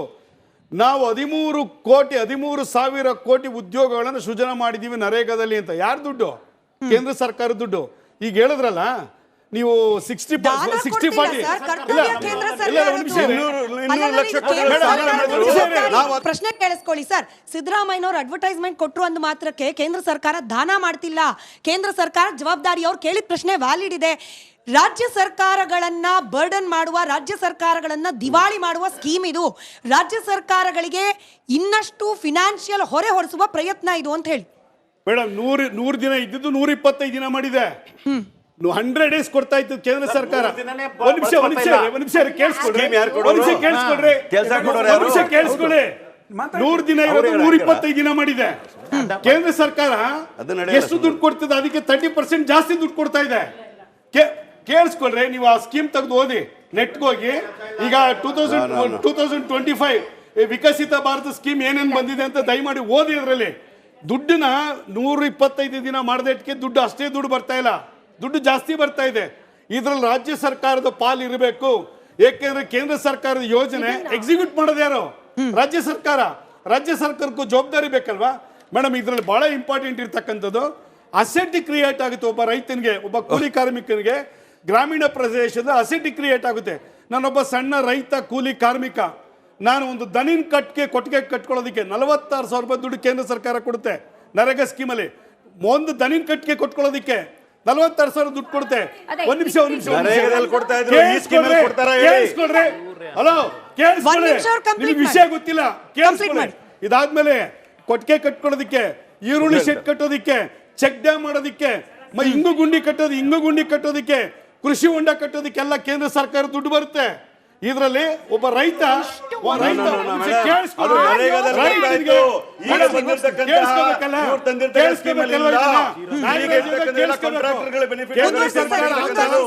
ಆತ ಹೋಗಿ ನರೇಗಾದಲ್ಲಿ ಕೆಲಸ ಮಾಡಿ ಜೊತೆಗೆ ತನ್ನ ಮನೆಯಲ್ಲಿ ಅಸೆಟ್ ಕ್ರಿಯೇಟ್ ಆಗೋದಕ್ಕೆ ಕೊಟ್ಟಿಗೆ ಮನೆ ಮತ್ತೊಂದು ಮಾಡ್ಕೋಬಹುದು. ರೇಷ್ಮೆ ಹುಳದ ಗಿಡ ಹಾಕೋದಕ್ಕೆ ಕೂಲಿಗೆ ದುಡ್ಡು ಕೊಡುತ್ತೆ ಕೇಂದ್ರ ಸರ್ಕಾರ. ಹೊಸದ್ರಲ್ಲಿ 370 ರೂಪಾಯಿ ಕೂಲಿ ದಿನಕ್ಕೆ ಅನೌನ್ಸ್ ಮಾಡಿದ್ದಾರೆ. ಕಡಿಮೆ ಅಲ್ಲ, 21 ರೂಪಾಯಿ ಕಡಿಮೆನಾ? 21 ರೂಪಾಯಿ ಕಡಿಮೆನಾ ಅದ್ರದ್ದು? 21 ರೂಪಾಯಿ. ಕೇಳಿಸ್ಕೊಳ್ಳಿ, ಬೆಲೆ ಏರಿಕೆ ರಾಜ್ಯ ಸರ್ಕಾರದ ಪಾತ್ರ ಇದೆ. ಕೇಳಿಸ್ಕೊಳ್ಳಿ. ಇದಲ್ಲದೆ ಮೇಡಮ್, ಮುಂಚೆ ಅವರು ಇವತ್ತು ಕೆಲಸ ಮಾಡೋದು ಬಂದವನು 3 ತಿಂಗಳು ಕಾಯ್ಬೇಕಾಯ್ತು. 7 days or 14 days ಒಳಗಡೆ ಅವ್ನಿಗೆ ಪೇಮೆಂಟ್ ಹೋಗ್ಬೇಕು. ಇದ್ರ ಜೊತೆನಲ್ಲಿ ನಾನ್ ಕೆಲಸ ಮಾಡಿರೋ ನಂದು ಫೋಟೋ, ನಾನು ಕೆಲಸ ಮಾಡೋ ಜಾಗದ ಫೋಟೋ ಬೆಳಿಗ್ಗೆ ಒಂದ್ಸಲ, ಮಧ್ಯಾಹ್ನ ಒಂದ್ಸಲ, ಸಂಜೆ ಒಂದ್ಸಲ ಅಪ್ಲೋಡ್ ಮಾಡಬೇಕು.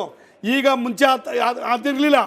ಯಾರನ್ನೋ ಕರ್ಕೊಂಬರೋದು ಕೆಲಸ ಮಾಡಿಸೋದು, JCB ನಲ್ಲಿ ಕೆಲಸ ಮಾಡಿಸಿ ಮ್ಯಾನ್ಯುಯಲ್ ವರ್ಕ್ ಅಂತ ಹೇಳಿ ದುಡ್ಡು ಸರ್ಕಾರ ಆಯ್ತು. ಅದೇ ಆಯ್ತಾ ಅಂತ ಅವ್ರ ಪ್ರಶ್ನೆ ಸರ್. 11 ವರ್ಷ ಕೇಂದ್ರ ನಿಮ್ಮ ಸರ್ಕಾರ ಆಯ್ತಾ? CAG ರಿಪೋರ್ಟ್ ಅಲ್ಲಿ ಸುಧಾಕರ್ ಸರ್, ಕೇಂದ್ರ ಸರ್ಕಾರದ ಮೇಲೆ, ಅದರಲ್ಲೂ ಬಿಜೆಪಿ ನೇತೃತ್ವದ ಸರ್ಕಾರ ಬಂದ ಮೇಲೆ ಕಾಂಗ್ರೆಸ್ನಿಂದ ಹಾಗೆ ವಿರೋಧ ಪಕ್ಷಗಳಿಂದ ಬರ್ತಿರುವ ಅತ್ಯಂತ ಗಂಭೀರವಾದ ಆರೋಪ ಅಂತಂದ್ರೆ ಅಧಿಕಾರ ವಿಕೇಂದ್ರೀಕರಣದ ವಿರೋಧವಾಗಿದ್ದಾರೆ ಇವರು. ಎಲ್ಲಾ ಪವರ್ಸನ್ನು ತಮ್ಮ ಕೈಯಲ್ಲೇ, ಅರ್ಥಾತ್ ಸೆಂಟ್ರಲ್ ಗವರ್ಮೆಂಟ್ ಕೈಯಲ್ಲೇ ಇರಬೇಕು. ಇದರ ಭಾಗವಾಗಿಯೇ ಈ ಮನ್ರೇಗಾ ಯೋಜನೆಗೆ ತರ್ತಾ ಇರುವ ಮಾರ್ಪಾಡು ಕೂಡ. ಈ ಆರೋಪವನ್ನು ಒಪ್ತೀರಾ ನೀವು? ಖಂಡಿತ ನಾನು ಒಪ್ಪಲ್ಲ ಮೇಡಮ್. ಕಾರಣ ಏನು ಕೇಳಿದರೆ, ಯಾರ ಮೇಲೆ ಆರೋಪ ಮಾಡಲಿ, ನನ್ನ ವೈಯಕ್ತಿಕ ವಿಚಾರ ಅಲ್ಲ ಇದು. ಇದು ಕಾನೂನು ಏನು ಹೇಳುತ್ತೆ ಅದನ್ನು ಹೇಳಬೇಕು. ನಮ್ಮ ಮೊದಲಿಗೆ ಸರ್ ಹೆಸರು ಮರ್ತೆ, ಅವ್ರು ಯಡಳ್ಳಿ ಅವ್ರು ಇರಬೇಕೇನೋ, ಅವ್ರು ಹೇಳಿದರು ನಮಗೆ ಇಲ್ಲಿಂದ ಸ್ಟೇಟಿಂದ ತೆರಿಗೆ ಕಟ್ತೀವಿ, ಅಲ್ಲಿಂದ ಕಡಿಮೆ ಬರ್ತೀವಿ, ಈ ರೀತಿ ಎಲ್ಲೋ ಬಿಡಿ ಹೊಡಿತಾ ಮಾತಾಡ್ತಾರಲ್ಲ, ಹಂಗೆ ಈ ಡಿಬೇಟ್ನಲ್ಲಿ ಮಾತಾಡಿದ್ರೆ ತಪ್ಪಾಗುತ್ತೆ. ಒಂದು ನಿಮಿಷ ನಾನು ಹೇಳ್ತಾ ಇದ್ದೀನಿ, ತಿರ್ಚಬೇಕಾ? ನಾನು ಹೇಳ್ತಾ ಔಟ್ ಆಫ್ ಬಾಕ್ಸ್ ಎಲ್ಲೆಲ್ಲೋ ಹೋಗೋದು ಬೇಡ, ವಿಷಯಾಂತರ ಆಗೋದು ಬೇಡ, ವಿಷಯ ಹೇಳ್ತಾ ಇದ್ದೀನಿ. ಸೆಂಟ್ರಲ್ ಅಂಡ್ ಸ್ಟೇಟ್ ನಡುವೆ ಪವರ್ ಇಂದ ಹಿಡಿದು ಫೈನಾನ್ಸ್ ವರೆಗೆ ಎಲ್ಲವೂ ಕೂಡ ಡಿಸ್ಟ್ರಿಬ್ಯೂಷನ್ ಆಗಿದೆ according to constitution. Finance commission ಇರ್ತದೆ. ಏನ್ ಕೇಂದ್ರ ಸರ್ಕಾರ ಕಾಂಗ್ರೆಸ್ ಇರ್ಲಿ ಬಿಜೆಪಿ ಇರ್ಲಿ, ರಾಜ್ಯಕ್ಕೆ ಒಂದು ರಾಜ್ಯದ ಮೇಲೆ ಎಕ್ಸ್ಟ್ರಾ ಹಾಕ್ಲಿಕ್ಕೆ ಸಾಧ್ಯ ಇಲ್ಲ, ಎಲ್ಲ ಸಾಧ್ಯ ಇಲ್ಲ. ಒಂದು ಎರಡನೇದು, ಏನ್ ನಾಗರಾಜ್ ಯಾದವ್ ಸಂವಿಧಾನ sir, it is A document. ನೋಡಿ, ಏನು ಸಂವಿಧಾನ ನಿಯಮ ಹೇಳ್ತಾರಲ್ಲ, ನಾಗರಾಜ್ ಯಾದವ್ಗೆ ಸಂವಿಧಾನದ ಬಗ್ಗೆ ಮಾತಾಡೋಕೆ ಹಕ್ಕಿಲ್ಲ. ಯಾಕೆ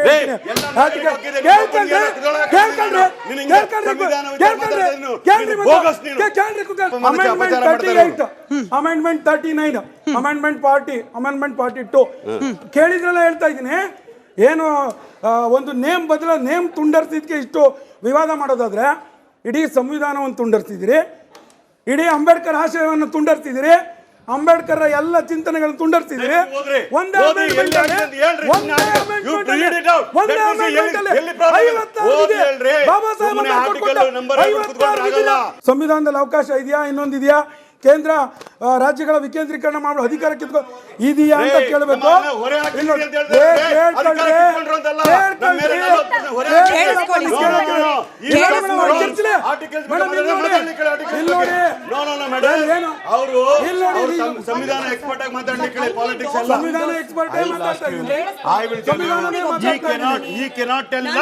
ಸೆಂಟ್ರಲ್ ಗವರ್ನಮೆಂಟು ಸ್ಟೇಟ್ ಗವರ್ನಮೆಂಟ್ನ ಹೊರೆ ಹೆಚ್ಚು ಮಾಡ್ತಾ ಇದೆ, ಕಬ್ಜಾ ಮಾಡ್ತಾ ಇದೆ ರೀತಿ ಇದೆಯಲ್ಲ. ಸಮಾಜಕ್ಕೆ ಹೋಗ್ಬೇಕಾದ್ರೆ ಮಾಹಿತಿ ಸರಿಯಾಗಿ ಹೋಗಬೇಕು ಅಂತ ನೋಡಿ.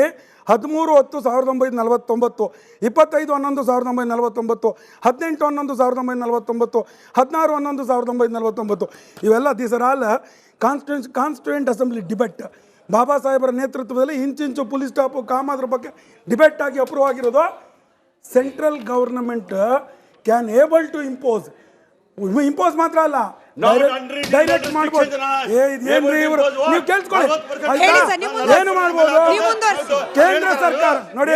ನೀವು ಹೇಳಿದ್ರಲ್ಲ ಹೇಳಿ ಅಂತ, ಎಲ್ಲಿ ಕೇಳಿಸ್ಕೋಬೇಕಲ್ಲ, ಕಿವಿ ಕೇಳಿಸ್ಕೋಬೇಕಲ್ಲ, ಅಟ್ಲೀಸ್ಟ್ ನೀವಾರ ಕೇಳಿಸ್ಕೊಳ್ಳಿ. ಆ ಮನುಷ್ಯನಿಗೆ ಅರ್ಥ ಆಗಲ್ಲ. ಆಯ್ತಾ ಒಂದು. ಎರಡನೇದು, ಇದ್ರ ಪ್ರಕಾರ ಬಾಬಾ ಸಾಹೇಬ್ ಅಂಬೇಡ್ಕರ್ ಅಲ್ಲಪ್ಪ, ಬಾಬಾ ಸಾಹೇಬ್ ಅಂಬೇಡ್ಕರ್ ನೇತೃತ್ವದಲ್ಲಿ ಕೊಟ್ಟಿರೋದು ಏನ್ ಕೊಟ್ಟಿದೆ, ಕುತ್ಕೊಳ್ಳಪ್ಪ. ಏಕವಚನ ಮಾತಾಡಿದ್ರೆ ನಾನು ಅತಿ ಮಾತಾಡ್ತೀನಿ, ಏಕವಚನ ಮಾತಾಡಿದ್ರೆ ಅತಿ ಮಾತಾಡ್ತೀನಿ, ಅವಮಾನ ಆಯ್ತದೆ. ಬೇಡ ನೋಡಿ, ಈ ಡಿಬೇಟ್ಗಳಲ್ಲಿ ಬಾಬಾ ಸಾಹೇಬ್ ಅಂಬೇಡ್ಕರ್ ಹೇಳ್ತಾರೆ, ನಾನು ಆರ್ಟಿಕಲ್ ಏನು 1935 ಭಾರತ ಸರ್ಕಾರ ಕಾಯ್ದೆಗಿಂತ ಅತ್ಯಂತ ಹೆಚ್ಚು ಪ್ರಬಲ ಕೇಂದ್ರ ಸರ್ಕಾರವನ್ನು ನಾನು ಬಯಸ್ತೇನೆ. ಕಾರಣ ಏನಂದ್ರೆ ಇಡೀ ದೇಶ ಒಟ್ಟಾಗಬೇಕು. ಆ ಡಿಬೇಟ್ ಆದಮೇಲೆ ಸರ್ವೋಚ್ಚ ನ್ಯಾಯಾಲಯಕ್ಕೆ ಮಾತ್ರ ಸಂವಿಧಾನಕ್ಕೆ ಮರು ವ್ಯಾಖ್ಯಾನ ಕೊಡೋ ಅಧಿಕಾರ ಇರೋದು. ಅದೇನೇನು ಹೇಳಿದ್ದೆ ನೋಡ್ತೀನಿ ನೋಡಿ ಮೇಡಮ್. ಅದಾನಿ ಪವರ್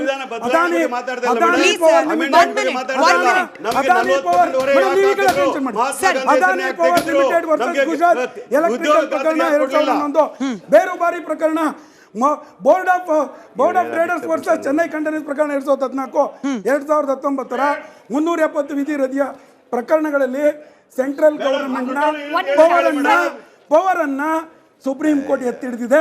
ಉದಾಹರಣೆಗೆ ಲಾಸ್ಟ್ ಹೇಳ್ತೀನಿ, ಇದೇ ಆಗಸ್ಟ್ 22ರಲ್ಲಿ ತಮಿಳುನಾಡು ಸರ್ಕಾರದ ಒಂದು ಅರ್ಜಿಯ ಒಂದು ತೀರ್ಪು ಕೊಟ್ಟಿರುತ್ತೆ.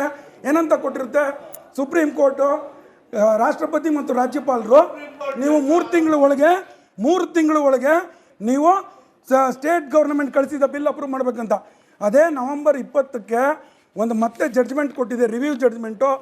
ಈ ರೀತಿಯ ಕೇಂದ್ರ ಪ್ರಭುತ್ವದ ವಿರುದ್ಧ ಡೆಡ್ಲೈನ್ ಫಿಕ್ಸ್ ಮಾಡೋ ಅಧಿಕಾರ ಜುಡಿಷಿಯರಿಗಿಲ್ಲ. ಹಾಗಾಗಿ ನಾವು ತೀರ್ಪು ಕೊಟ್ಟಿದ್ದೀವಿ, ಕೇಂದ್ರ ಸರ್ಕಾರ ಅಥವಾ ರಾಷ್ಟ್ರಪತಿ ಮತ್ತು ರಾಜ್ಯಪಾಲರು ಈ ರೀತಿ ಡೆಡ್ಲೈನ್ ಬೌಂಡಿಂಗ್ ಬರೋದಿಲ್ಲ. ನಾನು ಯಾಕೆ ಈ ಪ್ರಕರಣಗಳು ಹೇಳಿದೆ ಅಂದರೆ, ಇದು ಡೈವರ್ಷನ್ಸ್ ಅಲ್ಲ. ಸೆಂಟ್ರಲ್ ಗವರ್ನಮೆಂಟ್ಗೆ ನೇಮ್ ಚೇಂಜ್ ಮಾಡಲಿಕ್ಕೆ ಎಲ್ಲ ಪಾಸಿಬಿಲಿಟಿ ಇದೆ. ನೇಮ್ ಚೇಂಜ್ ಮಾಡಿದೆ ಒಂದು. ಎರಡನೇದು, ಸಮಾಜಕ್ಕೆ ಹೇಳುವಾಗ ನೋಡಿ, ಸ್ಟೇಟ್ ಗವರ್ನಮೆಂಟ್ ಇದೆಯಲ್ಲ, ಕೇವಲ ಅಡ್ಮಿನಿಸ್ಟ್ರೇಷನ್ ಮಾಡ್ಲಿಕ್ಕೆ ಅವಕಾಶ ಇರೋದು. ನಿಮ್ಗೆ ಗೊತ್ತಿರಲಿ, ಆರ್ಟಿಕಲ್ 249, 250 ಪ್ರಕಾರ ಸೆಂಟ್ರಲ್ ಗವರ್ನಮೆಂಟು ಸ್ಟೇಟ್ ಗವರ್ನಮೆಂಟು ಒಂದೇ ವಿಷಯದ ಮೇಲೆ ಕಾನೂನು ಮಾಡಿದರೆ ರಾಜ್ಯದ ಕಾನೂನು ಅಂತಿಮ ಇಲ್ಲ, ಕೇಂದ್ರದ ಕಾನೂನು ಅಂತಿಮ ಅಂತೇಳಿ ಕ್ಯಾಬಿನೆಟ್ ನಲ್ಲಿ ರಿಜೆಕ್ಟ್ ಮಾಡಿದ್ರು ಅನಿವಾರ್ಯವಾಗಿ ರಾಜ್ಯ ಸರ್ಕಾರ ಒಪ್ಪಿಕೊಳ್ಳಬೇಕು. ನನ್ನ ಪ್ರಶ್ನೆ ಅವರು ಇಷ್ಟು ಪಟ್ಟಿಯನ್ನ ಹೇಳಿದ್ರು, ಚೇಂಜ್ ಮಾಡುವಂತಹ ಸಂವಿಧಾನದಲ್ಲಿ ಕೆಲವು ನಿಯಮಗಳಿದಾವೆ ಅಂತ. ಅದೇ ಸಂವಿಧಾನದಲ್ಲೇ ಹೇಳುತ್ತೆ, ಅಲ್ಲಿರುವಂತಹ ಅಪೋಸಿಷನ್ ಲೀಡರ್ಸ್ ಆಗಿರ್ಬೋದು, ಎಕ್ಸ್ಪರ್ಟೈಸ್ ಆಗಿರ್ಬೋದು, ಎಕನಾಮಿಸ್ಟ್ಗಳಾಗಿರ್ಬೋದು, ಮತ್ತೆ ದೇಶದ ಒಂದು ಆರ್ಥಿಕ ಸ್ಥಿತಿಗಳಿಗೆ ಅನುಕೂಲವಾಗುವಂತಹ ಎಕ್ಸ್ಪರ್ಟೈಸನ್ನ ಕನ್ಸಲ್ಟೇಷನ್ ಅಲ್ಲಿ ಇಷ್ಟು ವರ್ಷಗಳ ಕಾಲ ನಡೀತು. ಆದರೆ ಈ ಬಾರಿ ಸರ್ವಾಧಿಕಾರ ಧೋರಣೆಯಿಂದ ಇವ್ರುಗಳು ತಮ್ಮ ಒಂದು ತಮಗೆ ಉಪಯೋಗ ಆಗೋ ರೀತಿ, ತಮ್ಮ ಹೆಸರನ್ನ ತಮ್ಮ ಐಡಿಯಾಲಜಿಗೆ ಮ್ಯಾಚ್ ಆಗೋ ರೀತಿ, ತಮ್ಮ ಚೇಂಜ್ ಮಾಡಿದ್ದಾರೆ. ದಯವಿಟ್ಟು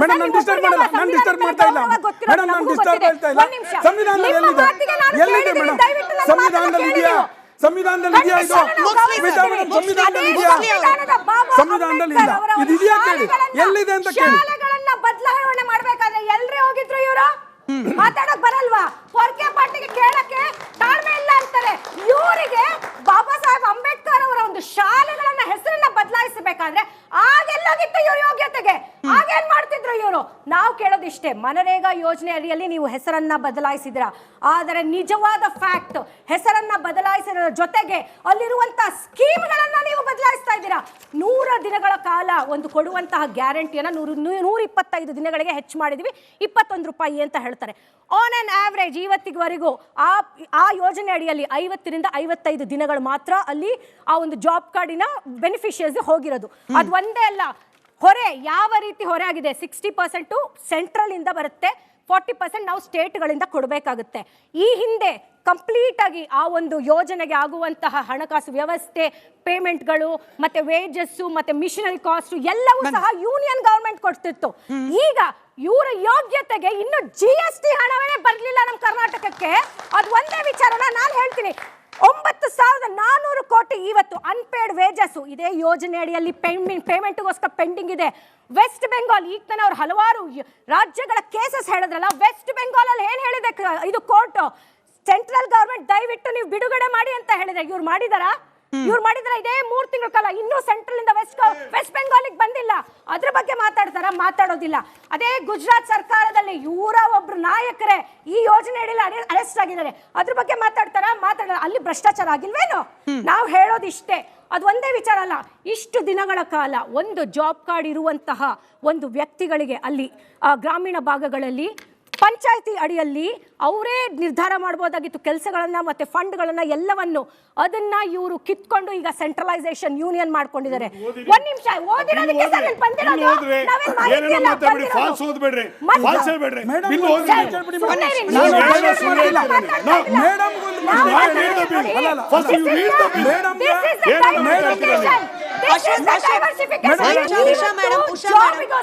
ಜಾಬ್ ಕಾರ್ಡ್ ಮುಂಚೆ ಗ್ಯಾರಂಟಿ ಸ್ಕೀಮ್ ಅಲ್ಲಿ 15 ದಿನಗಳು ಅಪ್ಲೈ ಮಾಡಿದ ತಕ್ಷಣ ಅವರು ಕೆಲಸ ಕೊಡಬೇಕಾಗಿತ್ತು. ಇಲ್ಲ ಅಂದ್ರೆ ಅವರಿಗೆ ಬರುವಂತಹ ದುಡ್ಡನ್ನ ಕೊಡಬೇಕಾಗಿತ್ತು.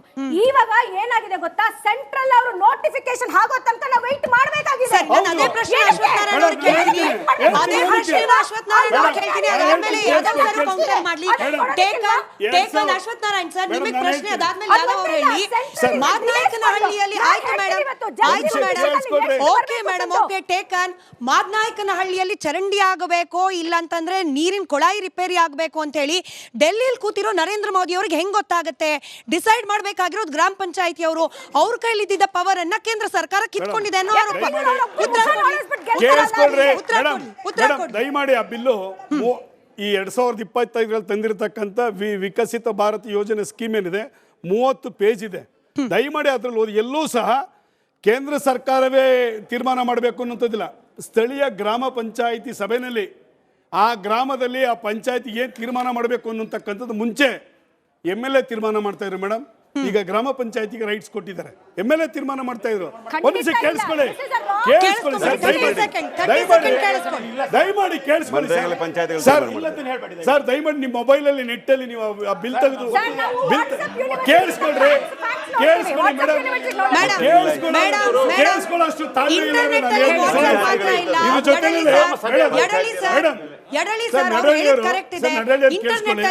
ಇಂಟರ್ನೆಟ್ ಅಲ್ಲಿ ವಾಟ್ಸ್ಆಪ್ ಮಾತ್ರ ಇಲ್ಲ, ವೆಬ್ಸೈಟ್ ಗಳಲ್ಲಿ ಗವರ್ಮೆಂಟ್ ಅಫಿಷಿಯಲ್ ವೆಬ್ಸೈಟ್ ಅಲ್ಲಿ ಡಾಕ್ಯುಮೆಂಟ್ ಗಳಿರುತ್ತೆ, ಓದ್ಕೊಳ್ಳಿ. 2013 CAG ರಿಪೋರ್ಟ್ ಬಂತು. ಆಗಲೇ ಮಾತಾಡುವಾಗ ನಿಮ್ಮದೇ ಸರ್ಕಾರ ಇತ್ತು, ನೀವೇನು ಮಾಡ್ತಾರೆ 2011 ವರ್ಷದಲ್ಲಿ 2013 CAG ರಿಪೋರ್ಟ್ನಲ್ಲಿ 4.33 ಲಕ್ಷ ನಕಲಿ ಜಾಬ್ ಕಾರ್ಡು.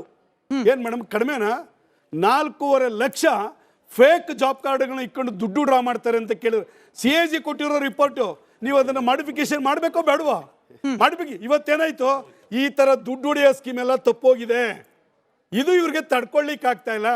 ನೇರವಾಗಿ ಕೆಲಸ ಮಾಡಿದಂಥ ವ್ಯಕ್ತಿಗೆ ಅವನ ಅಕೌಂಟ್ಗೆ 1 ವಾರ ಅಥವಾ ವಿತಿನ್ 14 ಡೇಸಲ್ಲಿ ಅವನ ಅಕೌಂಟ್ಗೆ ದುಡ್ಡು ಹೋಗುತ್ತೆ. ಈಗ MLA ಕಾಯ್ಬೇಕು, ಮತ್ತೊಬ್ರಿಗೆ ಕಾಯ್ಬೇಕು, ರಾಜ್ಯ ಸರ್ಕಾರನ ಕಾಯ್ಬೇಕು ಅನ್ನೋದಿಲ್ಲ. ಕೆಲಸ ಮಾಡಿರೋದು ನೀವು ಫೋಟೋ ಅಪ್ಲೋಡ್ ಮಾಡಿದ್ರೆ ಅವನ ಅಕೌಂಟ್ಗೆ ನೇರವಾಗಿ ಆಧಾರ್ ಕಾರ್ಡ್ ಸ್ಕೀಮ್ ಮೇಲೆ ದುಡ್ಡು ಹೋಗುತ್ತೆ. ಮುಂಚೆ ಹಸ್ತಕ್ಷೇಪ ಮಾಡುವಂಥದ್ದು, ನಾನೊಂದು 100 ಜನನ ಬೋಗಸ್ ಕಾರ್ಡ್ ಇಟ್ಕೊಂಡು ಅವ್ರ ಅಕೌಂಟಿಗೆ ನಾನೇ ATM ಕಾರ್ಡ್ ಇಟ್ಕೊಂಡು ನಾನೇ ಡ್ರಾ ಮಾಡುವಂಥ ಸಿಸ್ಟಮ್ ಇವತ್ತಿಲ್ಲ. ಆಮೇಲೆ ಈಗ ಹೇಳಿದ್ರಲ್ಲ ಇವರು GST ದುಡ್ಡು ಬಂದಿಲ್ಲ ಮೇಡಮ್. GST ಕೌನ್ಸಿಲ್ ಇದೆ, 15th ಫೈನಾನ್ಸ್ ಕಮಿಷನ್ ಇದೆ. ರಾಜ್ಯ ಸರ್ಕಾರದಿಂದ ಮುಖ್ಯಮಂತ್ರಿ ಹೋಗಬೇಕು, ಇಲ್ಲ ಅಂದರೆ ಫೈನಾನ್ಸ್ ಮಿನಿಸ್ಟರ್ ಯಾರು ಇರ್ತಾರೆ ಅವ್ರು ಹೋಗ್ಬೇಕು, ರಾಜ್ಯದಿಂದ ಕೃಷ್ಣ ಬೈರೇಗೌಡರು ಹೋಗ್ತಾರೆ. ಕೇಳಿ, ನಮ್ಮ GST ದುಡ್ಡು ಬಂದಿಲ್ಲ ಅಂದ್ರೆ GST ಮೀಟಿಂಗ್ ಅಲ್ಲಿ ಕೇಳಿ, ಫೈನಾನ್ಸ್ ಕೇಳಿ.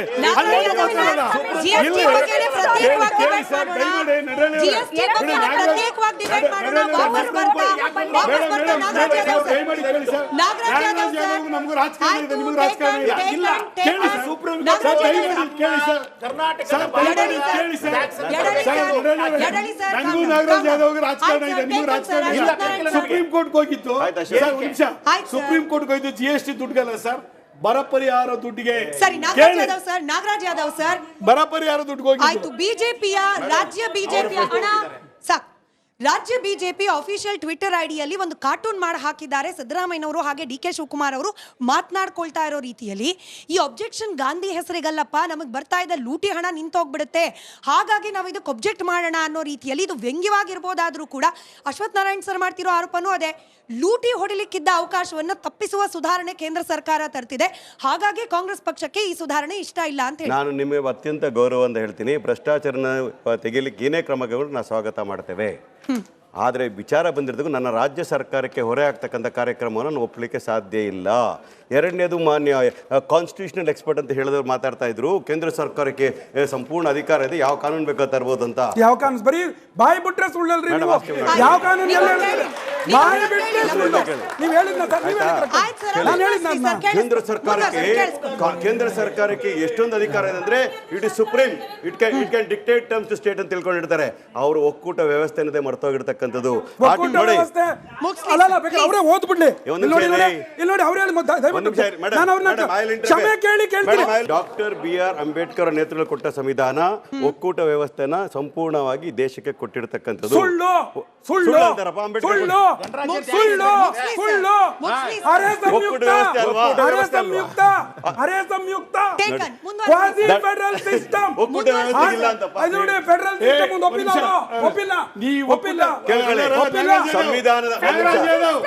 ಒಕ್ಕೂಟ ವ್ಯವಸ್ಥೆನ ನಾನು ಒಪ್ಕೋತೀನಿ. ಈ ಒಕ್ಕೂಟ ವ್ಯವಸ್ಥೆ ಅಂತ ಹೇಳಿ ಹೇಳಿ ಹೇಳಿ 2 ರಾಜ್ಯಕ್ಕೆ ಬಂದಿದ್ದಾರೆ ದೇಶದಲ್ಲಿ. ಅದು ಪಾಲಿಟಿಕ್ಸ್. 2 ರಾಜ್ಯಕ್ಕೆ ಬಂದಿದ್ದಾರೆ ದೇಶದಲ್ಲಿ.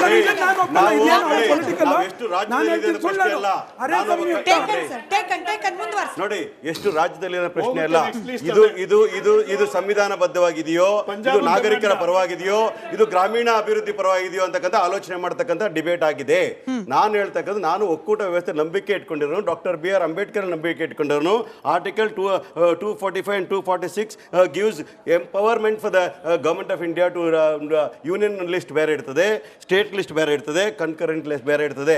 ಇವರು ಆ ಬದಲಾವಣೆ ಗೊತ್ತಿಲ್ಲದೆ ಎಕ್ಸ್ಪರ್ಟ್ಗೆ ನಾನು ಏನು ಹೇಳಿ ಬರಲ್ಲ. ಆದ್ರೆ ನಾನು ಹೇಳ್ತಾ ಇದ್ದೀನಿ ಕೇಳಿ. ರಾಜ್ಯ ಸರ್ಕಾರಗಳಿಗೆ ಹೆಂಗ್ ಹೊರೆ ಆಗುತ್ತೆ ಅನ್ನೋದು ಗೊತ್ತಿರಬೇಕು ಸರ್. ಅದೇ ಪ್ರಶ್ನೆ ಯಡಳಿ ಸರ್ಗೂ ನಾಗರಾಜ್ ಯಾದವ್ ಸರ್ ಬರ್ಕೊಳ್ಳಿ, ಆಮೇಲೆ ಮಾತಾಡಿ. ನಮ್ಮ ರಾಜ್ಯ ಸರ್ಕಾರಕ್ಕೆ ಬಂದಿರತಕ್ಕಂಥ ಹೊರೆ ಏನಂತಂದ್ರೆ, ನಾವು ದೇಶಕ್ಕೆ ಪ್ರಗತಿ ಪರವಾಗಿ ಕೆಲಸ ಮಾಡ್ತಾ ಇರ್ತಕ್ಕಂಥದ್ದು. ಇಡೀ ದೇಶದಲ್ಲಿ ಜನ ಬಂದು ಕರ್ನಾಟಕದಲ್ಲಿ ಬದುಕ್ತಾ ಇರತಕ್ಕಂಥ ಈ ಒಂದು ಪ್ರಗತಿಪರ ರಾಜ್ಯದ ಮೇಲೆ ಹೊರೆ ಆಗ್ತದೆ ಎಷ್ಟು ಸರಿ ಅನ್ನೋ ಪ್ರಶ್ನೆ ಕೇಳ್ತಾ ಇದೀವಿ. ನೀವೇನಾದ್ರೂ ಕೂಡ ಮಹಾತ್ಮ ಗಾಂಧಿ ಹೆಸರಲ್ಲೇ ನೀವು ಟ್ರಾನ್ಸ್ಪರೆನ್ಸಿ ತರುವುದಾದ್ರೆ, ಅಕೌಂಟಬಿಲಿಟಿ ತರುವುದಾದ್ರೆ, ಇನ್ನೂ ಹೆಚ್ಚು ಕೆಲಸಗಳನ್ನ ಕೊಡೋದಾದ್ರೆ ಮತ್ತು ಗ್ರಾಮ ಪಂಚಾಯತಿಗಳನ್ನ ಸದೃಢಗೊಳಿಸೋದಾದ್ರೆ ನಮ್ದು ಅಭ್ಯಂತರ ಇರ್ತಾ ಇರಲಿಲ್ಲ. ನಾವು ಡಿಸೆಂಟ್ರಲೈಸ್ ನಂಬಿಕೆ ಇಟ್ಕೊಂಡಿರೋ, ನೀವು ಸೆಂಟ್ರಲೈಸ್ ನಂಬಿಕೆ ಇಟ್ಕೊಂಡಿರ್ತಕ್ಕಂಥವ್ರು. ಗ್ರಾಮ ಪಂಚಾಯತಿ ಅಧಿಕಾರವನ್ನು ಕಸಿದುಕೊಳ್ತಕ್ಕಂಥದ್ದು ಸಂವಿಧಾನ ಆಶಯಗಳ ವಿರುದ್ಧವಾಗಿದೆ ಅಂತ ಹೇಳ್ತೀನಿ. ಯಾಕಂದ್ರೆ ರಾಜೀವ್ ಗಾಂಧಿ ಅವರಿದ್ದಾಗ ಇದೇ ದೇಶಕ್ಕೆ ಕೊಟ್ಟಂತಹ ಕೊಡುಗೆ 73-74 ಅಮೆಂಡ್ಮೆಂಟ್ ಪ್ರಕಾರ ಪಂಚಾಯತಿ ರಾಜ್ನ ಸದೃಢಗೊಳಿಸಬೇಕಂತ ಕೆಲಸ ಮಾಡಿದ್ರು. ಅದು ತದ್ವಿರುದ್ಧ ಕೆಲಸ ಮಾಡೋದಕ್ಕೆ ನಮ್ಗೆ ವಿರೋಧ ಇರತಕ್ಕಂಥದ್ದು. ಎರಡನೇದು ಹೇಳ್ಬೇಕಂದ್ರೆ, ಇಡೀ ವಿಷಯ ಬಿಡುಗಡೆ ಮಾಡಿದ್ರೆ ಎಷ್ಟು ಹೋಗ್ತಿತ್ತು ರಾಜ್ಯ ಸರ್ಕಾರ? ನಿಮ್ಮಂತವ್ರು ನೋಡಿ ಹೇಳಿರೋದು. ಹಾಗಾಗಿ ಕೆಲವು ಜನ ಇಂಥವ್ರು ಇದ್ರು, ಕೆಲವು ಜನ ಇದ್ರು, ಅವ್ರು ನೋಡಿ ಹೇಳಿರೋದು. ಹಾಗಾಗಿ ಇನ್ನೊಂದು ಹೇಳ್ತಾ ಇದೀನಿ ಕೇಳಿ. ನಾನು ಹೇಳ್ತಾ ಇದ್ದು ಕರ್ನಾಟಕ ರಾಜ್ಯಕ್ಕೆ ಸೀಮಿತವಾಗಿ ಹೇಳ್ಬೇಕು ಅನ್ನೋದ್ರೆ, ನನ್ನ ರಾಜ್ಯ ಸರ್ಕಾರ ಕೇಂದ್ರಕ್ಕೆ ಇಷ್ಟೊಂದು ದುಡ್ಡು ಕೊಡ್ತಾ ಇದ್ರು, ನನ್ನ ಮೇಲೆ ಯಾಕಪ್ಪ ಹೊರೆ ಹಾಕ್ತಾ ಇದ್ದೀರಾ ಅನ್ನೋ ಪ್ರಶ್ನೆ ಹೇಳ್ತಾ ಇದೀವಿ. ಎರಡನೇದು ಹೇಳ್ಬೇಕು ಅಂದ್ರೆ, ಗ್ರಾಮ ಪಂಚಾಯತ್ ಸದೃಢಗೊಳಿಸಬೇಕು. ಎರಡನೇದು, ಅವ್ರಿಗೆ ಉದ್ಯೋಗ ಖಾತ್ರಿ ಇದರಲ್ಲಿ ಗ್ಯಾರಂಟಿ ಇಲ್ಲ. ನೋಟಿಫೈ ಮಾಡಿದ ಮೇಲೆ ಅವ್ರಿಗೆ ಹೇಳಿದಾಗ ಒಂದು ಕೆಲಸ ಮಾಡಬೇಕು. ಅದು ಕೂಡ ಪಾಸ್ ಕೊಟ್ಟು 60 ದಿನ ಅದಕ್ಕೆ ಬ್ರೇಕ್ ಕೊಡ್ತಕ್ಕಂಥ ಕೆಲಸ ಮಾಡಿರ್ತಕ್ಕಂಥದ್ದು. ಅದು ನೀವು ಆಮೇಲೆ ಮಾತಾಡಿ. ಓಕೆ, ನಾನು ಹೇಳ್ತಾ ಇರೋದು ಅದು ರೈತನಿಗೆ ಗೊತ್ತಿದೆ, ಯಾವಾಗ ಲೀವ್ ತಗೋಬೇಕು, ಯಾವಾಗ ಕೆಲಸ ಮಾಡಬೇಕು ಅನ್ನೋದು ಅವ್ನಿಗೆ ಗೊತ್ತಿರ್ತದೆ. ನೀವು ಹೇಳ್ಬೇಕಾಗಿಲ್ಲ ನಮ್ಮ ರೈತರಿಗೆ, ಯಾಕಂದ್ರೆ ಈ ದೇಶ ಅಗ್ರಿಕಲ್ಚರ್ ಬೇಸ್ಡ್ ಕಂಟ್ರಿ. ಒಂದ್ ಮಾತು ಇಲ್ಲ,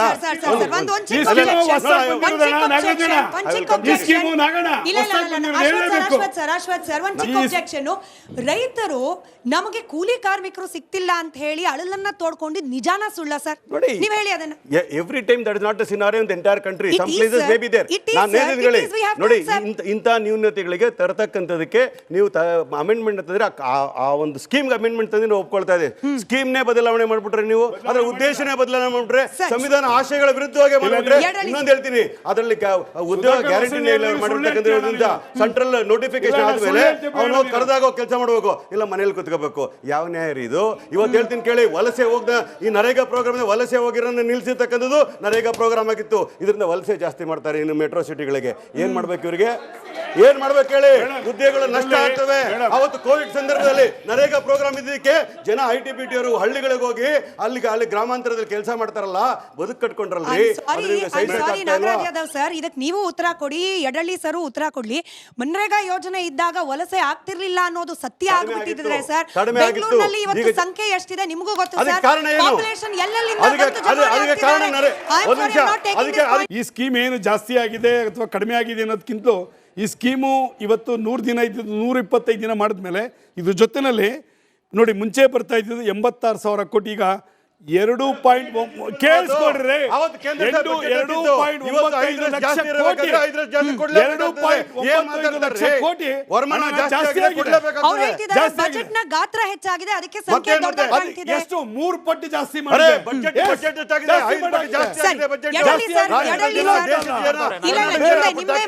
ಅದರಲ್ಲೂ ಈ ಡಬಲ್ ಇಂಜಿನ್ ಸರ್ಕಾರಗಳಿಲ್ಲದ ರಾಜ್ಯಗಳಿಂದ ಪದೇ ಪದೇ ಬರ್ತಿರೋ ಆರೋಪ ಕೇಂದ್ರ ಸರ್ಕಾರದ ಮೇಲೆ ಅಧಿಕಾರ ವಿಕೇಂದ್ರೀಕರಣದ ವಿರುದ್ಧವಾಗಿ ನಿಂತ್ಕೊಂಡು ಎಲ್ಲವೂ ಕೂಡ ತಮ್ಮ ಹತ್ರನೇ ಬರಬೇಕು, ಆದ್ರೆ ಆರ್ಥಿಕ ಹೊರೆ ಮಾತ್ರ ರಾಜ್ಯಗಳ ಮೇಲೆ ಬರಬೇಕು. ಈ ರಾಮ್ಜಿನೋ VB ರಾಮ್ಜಿ ಬಿಲ್ಲುನು ಕೂಡ ಅದರ ಮತ್ತೊಂದು ಸ್ವರೂಪ ಅನ್ನೋ ಆರೋಪ. ಸತ್ಯ ಇದೆ ಅದರಲ್ಲಿ. ಅದಕ್ಕೆ ಇಷ್ಟೊತ್ತು ಸಂವಿಧಾನದ ಬಗ್ಗೆ ಮಾತಾಡ್ತಾ ಇದ್ದೀವಿ ನಾವು.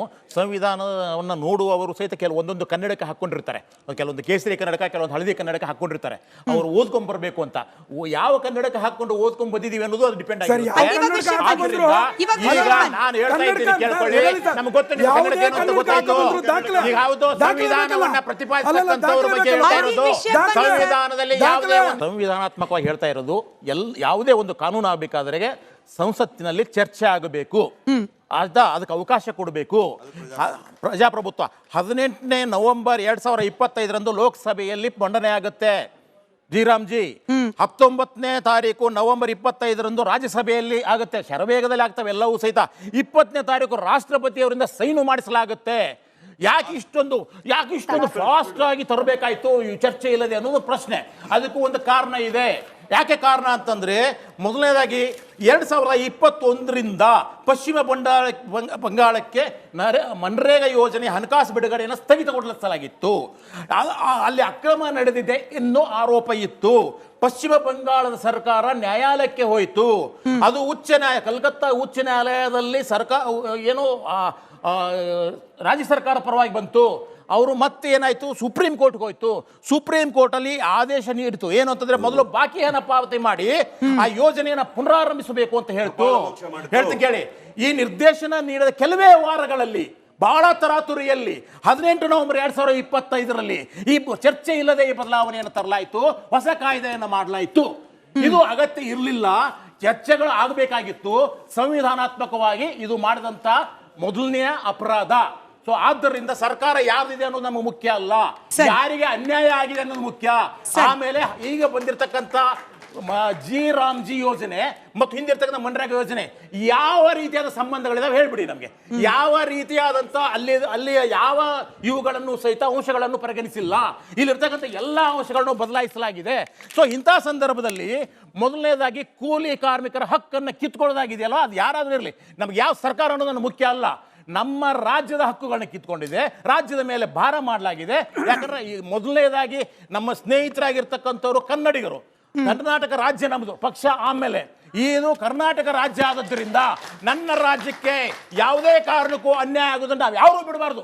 ನಮ್ದು ಯಾವುದಾದ್ರೂ ಪಕ್ಷ ಇರಲಿ, ಯಾವುದಾದ್ರೂ ಧರ್ಮ ಇರಲಿ, ನಮಗೆ ಅನ್ಯಾಯ ಆಗ್ತಾ ಇದೆ, ನಮ್ಮ ಕೂಲಿ ಕಾರ್ಮಿಕರಿಗೆ ಅನ್ಯಾಯ ಆಗ್ತಾ ಇದೆ. ಇಂಥ ಸಂದರ್ಭದಲ್ಲಿ ಸುಧಾರಣೆ ಮಾಡ್ತೀರಾ ಮಾಡಿ. ಭ್ರಷ್ಟಾಚಾರ ಆಗಿದೆಯಾ, ನಿಮ್ದೇ ಸರ್ಕಾರ ಇತ್ತು, ಟೈಟ್ ಮಾಡಿ. ಭ್ರಷ್ಟಾಚಾರ ಇಲ್ಲದಂತ ಒಂದೇ ಒಂದು ನನಗೆ ಡಿಪಾರ್ಟ್ಮೆಂಟ್ ಹೇಳ್ಬಿಡಿ.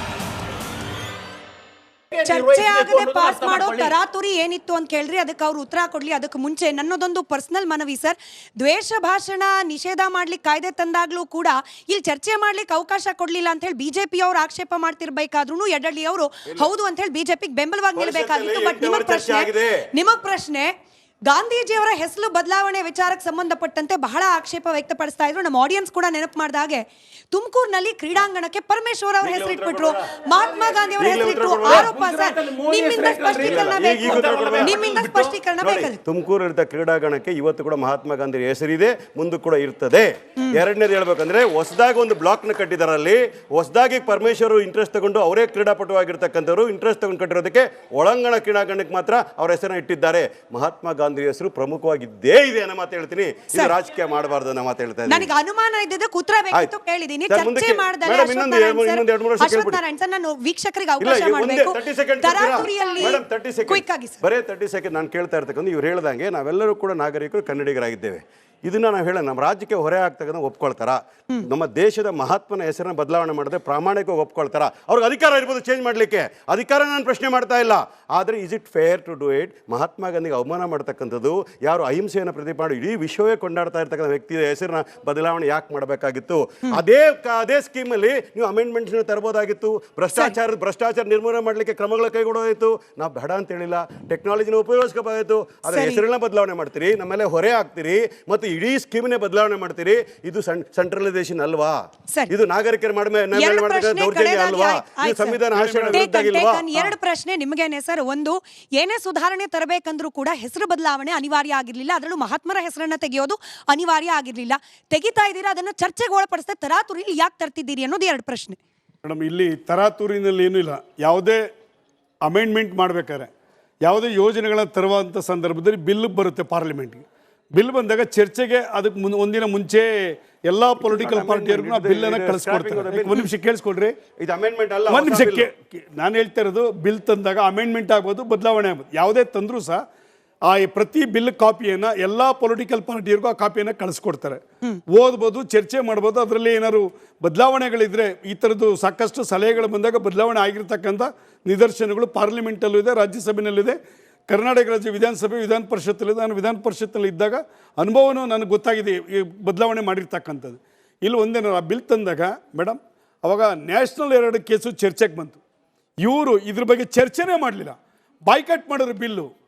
ನೀವು ಪಾರ್ಲಿಮೆಂಟಲ್ಲಿ ನೋಡಿರಬೇಕು, ಅಮಿತ್ ಶಾ ಅವರು ಪ್ರತಿಯೊಂದು ವಿಷಯಕ್ಕೂ, ಅದು SIR ವಿಷಯದ ಬಗ್ಗೆ ಇವರು ಏನು ಅಲಿಗೇಷನ್ ಮಾಡಿದ್ರು, ಸುಮಾರು 1 ಗಂಟೆ 23 ನಿಮಿಷಗಳ ಕಾಲ ಮಾತಾಡೋರು. ಇದ್ರ ಬಗ್ಗೆನೂ ಅಷ್ಟೇ. ಇದರಲ್ಲಿ ಹೊಸ ಅಡಿಷನಲ್ ಆಗಿ ಯಾವುದೇ ಕಾರಣಕ್ಕೂ ಇದ್ದಂಥ ಸ್ಕೀಮ್ಗಳನ್ನು ತೆಗಿದೇನೆ ಹೊಸ ಸ್ಕೀಮ್ಗಳನ್ನು ಆ್ಯಡ್ ಮಾಡಿ, ಹೊಸ ಸ್ಕೀಮ್ಗಳು ಆ್ಯಡ್ ಮಾಡಿದಾಗ ಎಷ್ಟು ಪರ್ಸೆಂಟೇಜು ದುಡ್ಡನ್ನು ನಾವು ಎಕ್ಸ್ಟ್ರಾ ಮಾಡಿದ್ದೀವಿ ಅನ್ನೋಂಥದ್ದನ್ನು ಪ್ರತಿಯೊಂದು ಅಂಕಿ ಅಂಶವನ್ನು ಪಾರ್ಲಿಮೆಂಟಿನಲ್ಲಿ ಎಲ್ಲವೂ ವಿವರಣೆಯಾಗಿ ಕೊಟ್ಟಿದ್ದಾರೆ. ಯಾರು ಇವರು ಶಿವರಾಜ್ ಸಿಂಗ್ ಚೌಹಾಣರು ಪಾರ್ಲಿಮೆಂಟಲ್ಲಿ ಚರ್ಚೆ ಮಾಡಲಿಕ್ಕೆ ಇವ್ರು ತಯಾರಿಲ್ದೇನೆ ಬಾಯ್ಕಟ್ ಮಾಡಿ ಬಾವಿಗಿಳಿದು ಇದನ್ನ ಬಿಲ್ಲನ್ನು ಹರಿದು ಬಿಸಾಕಿ ಆಚೆ ಹೋದ್ರೆ ಚರ್ಚೆಯಲ್ಲಿ ಬರುತ್ತೆ.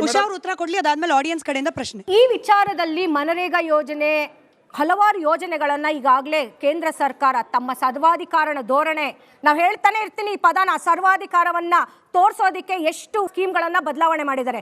ಅದರಲ್ಲಿ ಆಪ್ ಸರ್ಕಾರದ್ದು ಕೂಡ ನಾನು ಇವತ್ತು ಇಲ್ಲಿ ಮನ್ನಣೆ ಮಾಡ್ತೀನಿ. ಆಮ್ ಆದ್ಮಿ ಪಕ್ಷದ ಮೊಹಲ್ಲಾ ಕ್ಲಿನಿಕ್ಗಳಂತ ಹೇಳೋದನ್ನ ನಾವು ಇಡೀ ದೇಶವ್ಯಾಪ್ತಿ ಅಲ್ಲ, ಇಂಟರ್ನ್ಯಾಷನಲ್ ಲೆವೆಲ್ ಅಲ್ಲಿ ಅದರ ಬಗ್ಗೆ ಚರ್ಚೆ ಆಗಿತ್ತು. ಅದಕ್ಕೆ ಮಾಡಿದಂಥ ಕೆಲಸಗಳು ಅಷ್ಟು ಅದ್ಭುತವಾಗಿತ್ತು. ಆದರೆ ಇವತ್ತು ಅದಕ್ಕೆ ಆಯುಷ್ಮಾನ್ ಆರೋಗ್ಯ ಮಂದಿರಗಳು ಅಂತ ಮಾಡಿದ್ದಾರೆ. ನಾವು ಹೇಳೋದು, ನೀವು ಬದಲಾವಣೆ ಮಾಡಿದ್ರಿ, ಸಂತೋಷ. ಅದ್ರದ್ದು ಸ್ಕೀಮನ್ನು ನೀವು ಕಂಟಿನ್ಯೂ ಮಾಡ್ತಿದ್ದೀರಾ? ಮಾಡೋಷ್ಟು ಯೋಗ್ಯತೆ ನಿಮಗಿದೆಯಾ? ಅದನ್ನು ಮುಚ್ಚಿದ್ದಾರೆ ಇವತ್ತು ಮೊಹಲ್ಲಾ ಕ್ಲಿನಿಕ್ಗಳನ್ನ. ಆರೋಗ್ಯ ಆಯುಷ್ಮಾನ್ ಮಂದಿರ ಅಂತ ಮಾಡಿ ಬೀಗ ಹಾಕೋದಕ್ಕೆ ಇವ್ರೇನ್ರಿ ಬದಲಾವಣೆ ಮಾಡೋದು? ನೀವು ಬದಲಾವಣೆ ಮಾಡ್ತೀರಾ, ಅದಕ್ಕಿಂತ ಒಳ್ಳೆ ಫೆಸಿಲಿಟಿ ಕೊಡಿ, ನಾವು ಒಪ್ಕೋತೀವಿ. ಅದು ಒಂದೇ ವಿಚಾರ ಅಲ್ಲ. ಮತ್ತೊಂದು, ನಾನು ಹೇಳಿದಂಗೆ BR ಅಂಬೇಡ್ಕರ್ ಅವರ ಸರ್ಕಾರಿ ಶಾಲೆಗಳು 71 ಶಾಲೆಗಳ ಅಡಿಯಲ್ಲಿ ಬರುವಂತಹ ಹೆಸರನ್ನ ಬದಲಾವಣೆ ಮಾಡಿ CM ಶ್ರೀ ಶಾಲೆಗಳು. ಹೋಗ್ಲಿ, ಇನ್ಫ್ರಾಸ್ಟ್ರಕ್ಚರ್ ಕೊಡ್ತಾ ಇದ್ದೀರಾ, ಇದ್ದಿದ್ದನ್ನ ನೀವು ಮಾಡ್ಕೊಂಡು ಹೋಗ್ತಿದ್ದೀರಾ. ಆದ್ರೆ ನಾವು ಕೇಳೋದು, ಅಲ್ಲಿ ಸರ್ಕಾರಿ ಶಾಲೆಗಳನ್ನ ಇವತ್ತು ಮುಚ್ಚಿಸ್ತಾ ಇದ್ದಾರೆ, ಅಂತ ಸ್ಥಿತಿಗೆ ತಲುಪಿದ್ದೀರಾ. ಇದ್ದೀರಾ ಅಂದ್ರೆ ಒಂದ್ ನಿಮಿಷ ಸುಮ್ನೆ ಇರಿ ಸರ್, ಒಂದ್ ನಿಮಿಷ ಸುಮ್ನೆ. ಪಂಜಾಬ್ ರಸ್ತೆಗಳನ್ನ ಇವತ್ತು ಮಾಡಿ ಅಲ್ಲಿ ನಮ್ಮ ಸರ್ಕಾರ ಇವತ್ತು ಇಡೀ ದೇಶವ್ಯಾಪ್ತಿ ನಮ್ದಿರೋದು ಪಂಜಾಬ್ ಅಲ್ಲೇ ಸರ್ಕಾರ. ಅದನ್ನೇ ನಾನು ಹೇಳ್ತಾ ಇದ್ದೀನಿ, ವಿಶೇಷವಾಗಿ ಒಂದು ಅಧಿವೇಶನವನ್ನ ನಾವು ಮನ್ರೇಗಾ ಬಗ್ಗೆ ಮಾಡಿದೀವಿ, ಮಾಡಿ ಇವತ್ತು ಅದನ್ನ ಮಾಡ್ತೀವಿ ಅಲ್ಲ ಸರ್, ನಿಮ್ಮ ಸರ್ಕಾರ ಅದೇ ಮಾಡಿ ತೋರಿಸ್ಬೇಕಾಗಿತ್ತು. ನಾವು ಹೇಳೋದು ಇಷ್ಟೇ, ನಮ್ಮ ಸರ್ಕಾರ ಅಲ್ಲಿ ವಿಶೇಷ ಅಧಿವೇಶನ ಮಾಡಿ ನಾವು ಅದನ್ನ ಖಂಡಿತವಾಗ್ಲೂ ಖಂಡಿಸಿದೀವಿ. ಯಾವುದೇ ಕಾರಣಕ್ಕೂ ನಾವು ಅದನ್ನ ಹೋಗಲ್ಲ ನಮ್ಮ ಸರ್ಕಾರ ಇರೋವರೆಗೂ ಅಂತಾನು ನಾವು ಅದನ್ನ ಚಾಲೆಂಜ್ ಮಾಡಿದೀವಿ. ಈ ರೀತಿ ನಾವು ನಮ್ಮ ಸರ್ಕಾರದ ಅಡಿಯಲ್ಲಿ ಬರುವಂತ ಕೆಲಸಗಳನ್ನ ಮಾಡ್ತಿದ್ರೆ ಇಲ್ಲಿ ನಾವು ಹೇಳೋದು ಆಲ್ರೆಡಿ ಸ್ಟೇಟ್ಗಳಿಗೆ ಹೊರೆ ಆಗಿದೆ. ನಾನು ಉದಾಹರಣೆ ಕೊಡ್ತೀನಿ, 2500 ಕೋಟಿ ಜಲಜೀವನ್ ಮಿಷನ್ ಇಂದ ನಮ್ಮ ಕರ್ನಾಟಕಕ್ಕೆ ಇನ್ನೂ ಬರಬೇಕು. ಏನ್ ಮಾಡಿದ್ರು? ಬಂದಿದ್ಯಾ? ಬಂದಿಲ್ಲ. ನಾನಿದು ಕರ್ನಾಟಕದ ಕನ್ನಡತಿಯಾಗಿ ನಾನು ಟ್ಯಾಕ್ಸ್ ಕಟ್ಟಿ ಕೇಳ್ತಾ ಇದ್ದೀನಿ.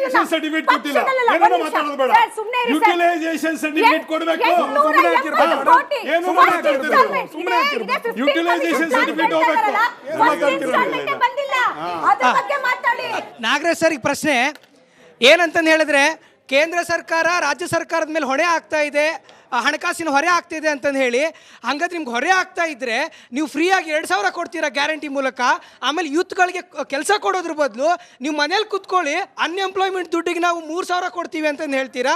ಇದೆಲ್ಲ ಅವಾಗ ನಿಮ್ಗೆ ಹೊರೆ ಆಗ್ಲಿಲ್ವಾ? ಅಲ್ಲ ಮೇಡಮ್ ಆನ್ಸರ್ ನೋಡಿ ಇವ್ರು ಬಹಳ ನಮ್ಮ ಗ್ಯಾರಂಟಿಗಳ ಬಗ್ಗೆ ಮಾತಾಡಿದ್ರು. ಗ್ಯಾರಂಟಿಗಳು ಯಾಕೆ ಕೊಟ್ಟಿದ್ದಾರೆ ಗೊತ್ತಾ ನಿಮ್ಗೆ? ಸರ್ ನೋಡಿ, ನೀವು ಪ್ರಶ್ನೆ ಕೇಳಿದ್ಮೇಲೆ ಉತ್ತರ ಕೇಳಿಸ್ಕೊಳ್ಳೋ ವ್ಯವಧಾನ ಇರಬೇಕು. ಮೊನ್ನೆ ಎಲೆಕ್ಷನ್ ಆಯ್ತಲ್ಲ ಬಿಹಾರಲ್ಲಿ, ಯಾರ ಮನೆ, ಅದು ಕೂಡ ಬಿಮಾರಿ ರಾಜ್ಯ ಅಂತಾರೆ ಬಿಹಾರ್ನ. 10,000 ರೂಪಾಯಿ ಎಲ್ಲಿಂದ ಬಂತಪ್ಪ? 3 ದಿವಸ ಬಂದು ಹಾಕಿದ್ರಲ್ಲಪ್ಪ. ಕೇಳ್ಕ ಬನ್ನಿ, 1 ಟೈಮ್ 10 ಟೈಮ್ಸ್ ಕೇಳ್ಕೊಳ್ಳಿ, 1 ಟೈಮ್ 10 ಟೈಮ್ಸ್ ಕೊಟ್ಟರು. ಕೇಳ್ತೀನಿ ಕೇಳಿ ಮೇಡಮ್, ಕಾರ್ಪೊರೇಟ್ ವರ್ಲ್ಡ್ಗಳಿಗೆ ಟ್ಯಾಕ್ಸ್ ಎಷ್ಟು ರಿಡ್ಯೂಸ್ ಮಾಡಿದ್ರು? ಅದು ಫ್ರೀ ಬಿ ಆಗ್ತದೆ. ಆಮೇಲೆ ಅಂಬಾನಿ, ಅದಾನಿ, ದೊಡ್ಡ ದೊಡ್ಡ ಉದ್ಯಮಿಗಳಿಗೆ ಲಕ್ಷಾಂತರ ಕೋಟಿ ಮನ್ನಾ ಮಾಡಿದ್ರಲ್ಲ, ಅದನ್ನ ಫ್ರೀ ಹೇಳ್ತಾರೆ. ಇಲ್ಲಿ ಗುಜರಾತಿನ ಮೋದಿಯವರು ಮತ್ತೆ ಅದೇ ಕ್ಷೇತ್ರದಿಂದ ಮಹಾತ್ಮ ಗಾಂಧೀಜಿಯವರು ಬಂದಿದ್ದಾರೆ. ಗಾಂಧೀಜಿಯವ್ರ ಮೇಲೆ ಯಾಕೆ ದ್ವೇಷ ಒಂದಾದರೆ, ಎರಡನೇ ಸರ್ ನಾನು ಕೇಳ್ತಾ ಇರೋದು, ಇವತ್ತು ಕೇಂದ್ರ ಸರ್ಕಾರಕ್ಕೆ 40% ಕೇಂದ್ರ ಸರ್ಕಾರದಿಂದ 60% ಅನುದಾನ ಮತ್ತು ರಾಜ್ಯ ಸರ್ಕಾರದ 40%. ಮೊದಲು ಕೊಡ್ತಾ ಇದ್ದು 90% ಕೇಂದ್ರ ಸರ್ಕಾರದ ಈ ಯೋಜನೆಗೆ ಅನುದಾನ ಕೊಡ್ತಾ ಇತ್ತು. ಇವತ್ತು 40% ರಾಜ್ಯಕ್ಕೆ ಈ ಅನುದಾನ ಇವತ್ತು ಗ್ಯಾರಂಟಿ ಯೋಜನೆಗಳು ಕೊಡ್ತಾ ಇರೋದಕ್ಕೆ ಹೊಟ್ಟೆ ಕಿಚ್ಚ BJP ನಾಯಕರಿಗೆ. ಇದು 60-40 ಸ್ಕೀಮ್ ಏನು ಮಾಡಿರ್ತಕ್ಕಂಥದ್ದು, 100 ಡೇಸ್ ಇದ್ದಿದ್ದು 125 ಡೇಸ್ ಮಾಡಿದೆ. 100 ಡೇಸ್ ಇದು 125 ಡೇಸ್ ಮಾಡಿದೆ. ಮುಂಚೆ 1.53 ಲಕ್ಷ ಕೋಟಿ ಇದ್ದಿದ್ದೀಗ 8.62 ಲಕ್ಷ ಕೋಟಿ ದುಡ್ಡು ಬರ್ತಾ ಇದೆ. ಅಮೌಂಟು ಅದೇ ರೀತಿ ಜಾಸ್ತಿ ಆಗಿದೆ. ನೀವು 25 ದಿನಕ್ಕೆ ರಾಜ್ಯ ಸರ್ಕಾರದ ಪಾಲು ಇದರಲ್ಲಿ ಇರಬೇಕು. ಏಕೆಂದರೆ ವರ್ಕ್ ಎಕ್ಸಿಕ್ಯೂಟ್ ಮಾಡೋದು ಯಾವುದು? ಕೇಂದ್ರ ಸರ್ಕಾರ ಅಲ್ಲ. ಹಣ ಬಿಡುಗಡೆ ಮಾಡುತ್ತೆ, ಸ್ಕೀಮನ್ನು ತರುತ್ತೆ. ವರ್ಕ್ ಎಕ್ಸಿಕ್ಯೂಟ್ ಮಾಡೋದು ರಾಜ್ಯ ಸರ್ಕಾರ. ರಾಜ್ಯ ಸರ್ಕಾರದ ಪಾಲುದಾರಿಕೆ ಇರಬೇಕು ಅನ್ನೋ ದೃಷ್ಟಿಯಿಂದನೇ ಈ ಸ್ಕೀಮಲ್ಲಿ ರಾಜ್ಯ ಸರ್ಕಾರದ 40% ಇರಬೇಕು ಅಂತ ಕೇಳಿರ್ತಕ್ಕ. ಒಂದು ನಿಮಿಷ ಇದೆ, ಕೇಳಿಸ್ಕೊಳ್ಳಿ. ದುಡ್ಡು 1.53 ಲ್ಯಾಕ್ಸ್ ಇದ್ದಿದ್ದು 8.62 ಲ್ಯಾಕ್ಸ್ ಬರ್ತಿದೆಯಲ್ಲ, ಅದು ಇಂಪಾರ್ಟೆಂಟ್ ಅಲ್ವಾ? ದುಡ್ಡು ಬಂದಿಲ್ವಾ? ಕೇಳಿಸ್ಕೊಳ್ಳಿ ದಯಮಾಡಿ ಒಂದು ನಿಮಿಷ. ಇದ್ರ ಜೊತೆನಲ್ಲಿ ಸ್ನೇಹಿತರು ಪ್ರಶ್ನೆ ಕೇಳಿದ್ರು, ನಮ್ಮ ಸ್ಕೀಮನ್ನು ನೀವು ಕಾಪಿ ಮಾಡಿದ್ರೆ, ಬಿಹಾರಲ್ಲಿ ಮಾಡಿದ್ರೆ, ಮಹಾರಾಷ್ಟ್ರದಲ್ಲಿ ಮಾಡಿದ್ರೆ, ಹಿಮಾಚಲದಲ್ಲಿ ಇವ್ರು ಮಾಡಿದ್ರು. ದೆಹಲಿಯಲ್ಲಿ ಇರ್ತಕ್ಕಂಥ ಹಿಮಾಚಲ್ ಭವನ ಇವತ್ತು ಹರಾಜಿಗೆ ಬಂದು ಕೂತಿದೆ, ದುಡ್ಡಿಲ್ದೇನೆ ರಾಜ್ಯ ಸರ್ಕಾರಕ್ಕೆ. ಅವ್ರು ಹೇಳ್ತಾರೆ, ಸರ್ಕಾರದ ನೌಕರರಿಗೆ ಸಂಬಳ ಕೊಡ್ಲಿಕ್ಕೆ ಆಗ್ತಾ ಇಲ್ಲ, ದಯವಿಟ್ಟು ನೀವು ಇದನ್ನು ಸ್ಕೀಮ್ನ ನನ್ನ ಕೈಲಿ ಇಂಪ್ಲಿಮೆಂಟ್ ಮಾಡೋಕ್ಕಾಗ್ತಾಯಿಲ್ಲ ಅಂತ ತೆಲಂಗಾಣ ಮತ್ತು ರಾಜ್ಯ ಸರ್ಕಾರ ಹಿಮಾಚಲ ಪ್ರದೇಶದಲ್ಲಿ ಗೋಳು ಇಟ್ಕೊಳ್ತಾ ಇದ್ದಾರೆ. ನಾವು ಇದನ್ನು ಇಂಪ್ಲಿಮೆಂಟ್ ಮಾಡಿದ್ದೀವಿ. ಇಂಪ್ಲಿಮೆಂಟ್ ಮಾಡಿ ಯಾವುದೇ ಅಭಿವೃದ್ಧಿಗೆ ಹಣವನ್ನು ಕುಂಠಿತ ಮಾಡಿಲ್ಲ. ಇಂಪ್ಲಿಮೆಂಟು ಜೊತೆಯಲ್ಲಿ ಡೆವಲಪ್ಮೆಂಟ್ ಅನ್ನತಕ್ಕಂಥದ್ದು ಮಾಡೇ ಮಾಡ್ತೀವಿ. ಮೇಡಮ್, ಹೆಸರುಗಳನ್ನ ಚೇಂಜ್ ಮಾಡೋದೇ ಅಭಿವೃದ್ಧಿ ಅಂತ ಏನಾದ್ರು ತಿಳ್ಕೊಂಡಿದ್ಯಾ ನಿಮ್ಮ ಪಕ್ಷ, ಅಥವಾ ನಿಜವಾಗ್ಲೂ ಅಭಿವೃದ್ಧಿ ಮಾಡೋಕ್ಕೋಸ್ಕರ ಹೆಸರು ಚೇಂಜ್ ಮಾಡಿದ್ರಾ? ಇದು ನನ್ನ ಪ್ರಶ್ನೆ. ಮತ್ತೆ ಇನ್ನೊಂದೇನಂದ್ರೆ, ನಾನು ಆಗಲೇ ಪ್ರಾರಂಭದಲ್ಲಿ ಉತ್ತರ ಕೊಡುವಾಗ ಹೇಳಿದೆ, ಅಕ್ಟೋಬರ್ 2, 2014 ಸ್ವಚ್ಛ ಭಾರತ್ ಯೋಜನೆ ಗಾಂಧಿ ಫೋಟೋ, ಗಾಂಧಿ ಸ್ಪೆಕ್ಸ್ ಕೇಳಿಸ್ಕೊಡ್ರಿ. ನೋಡಿ ನಾವು ತಂದ್ವಿ.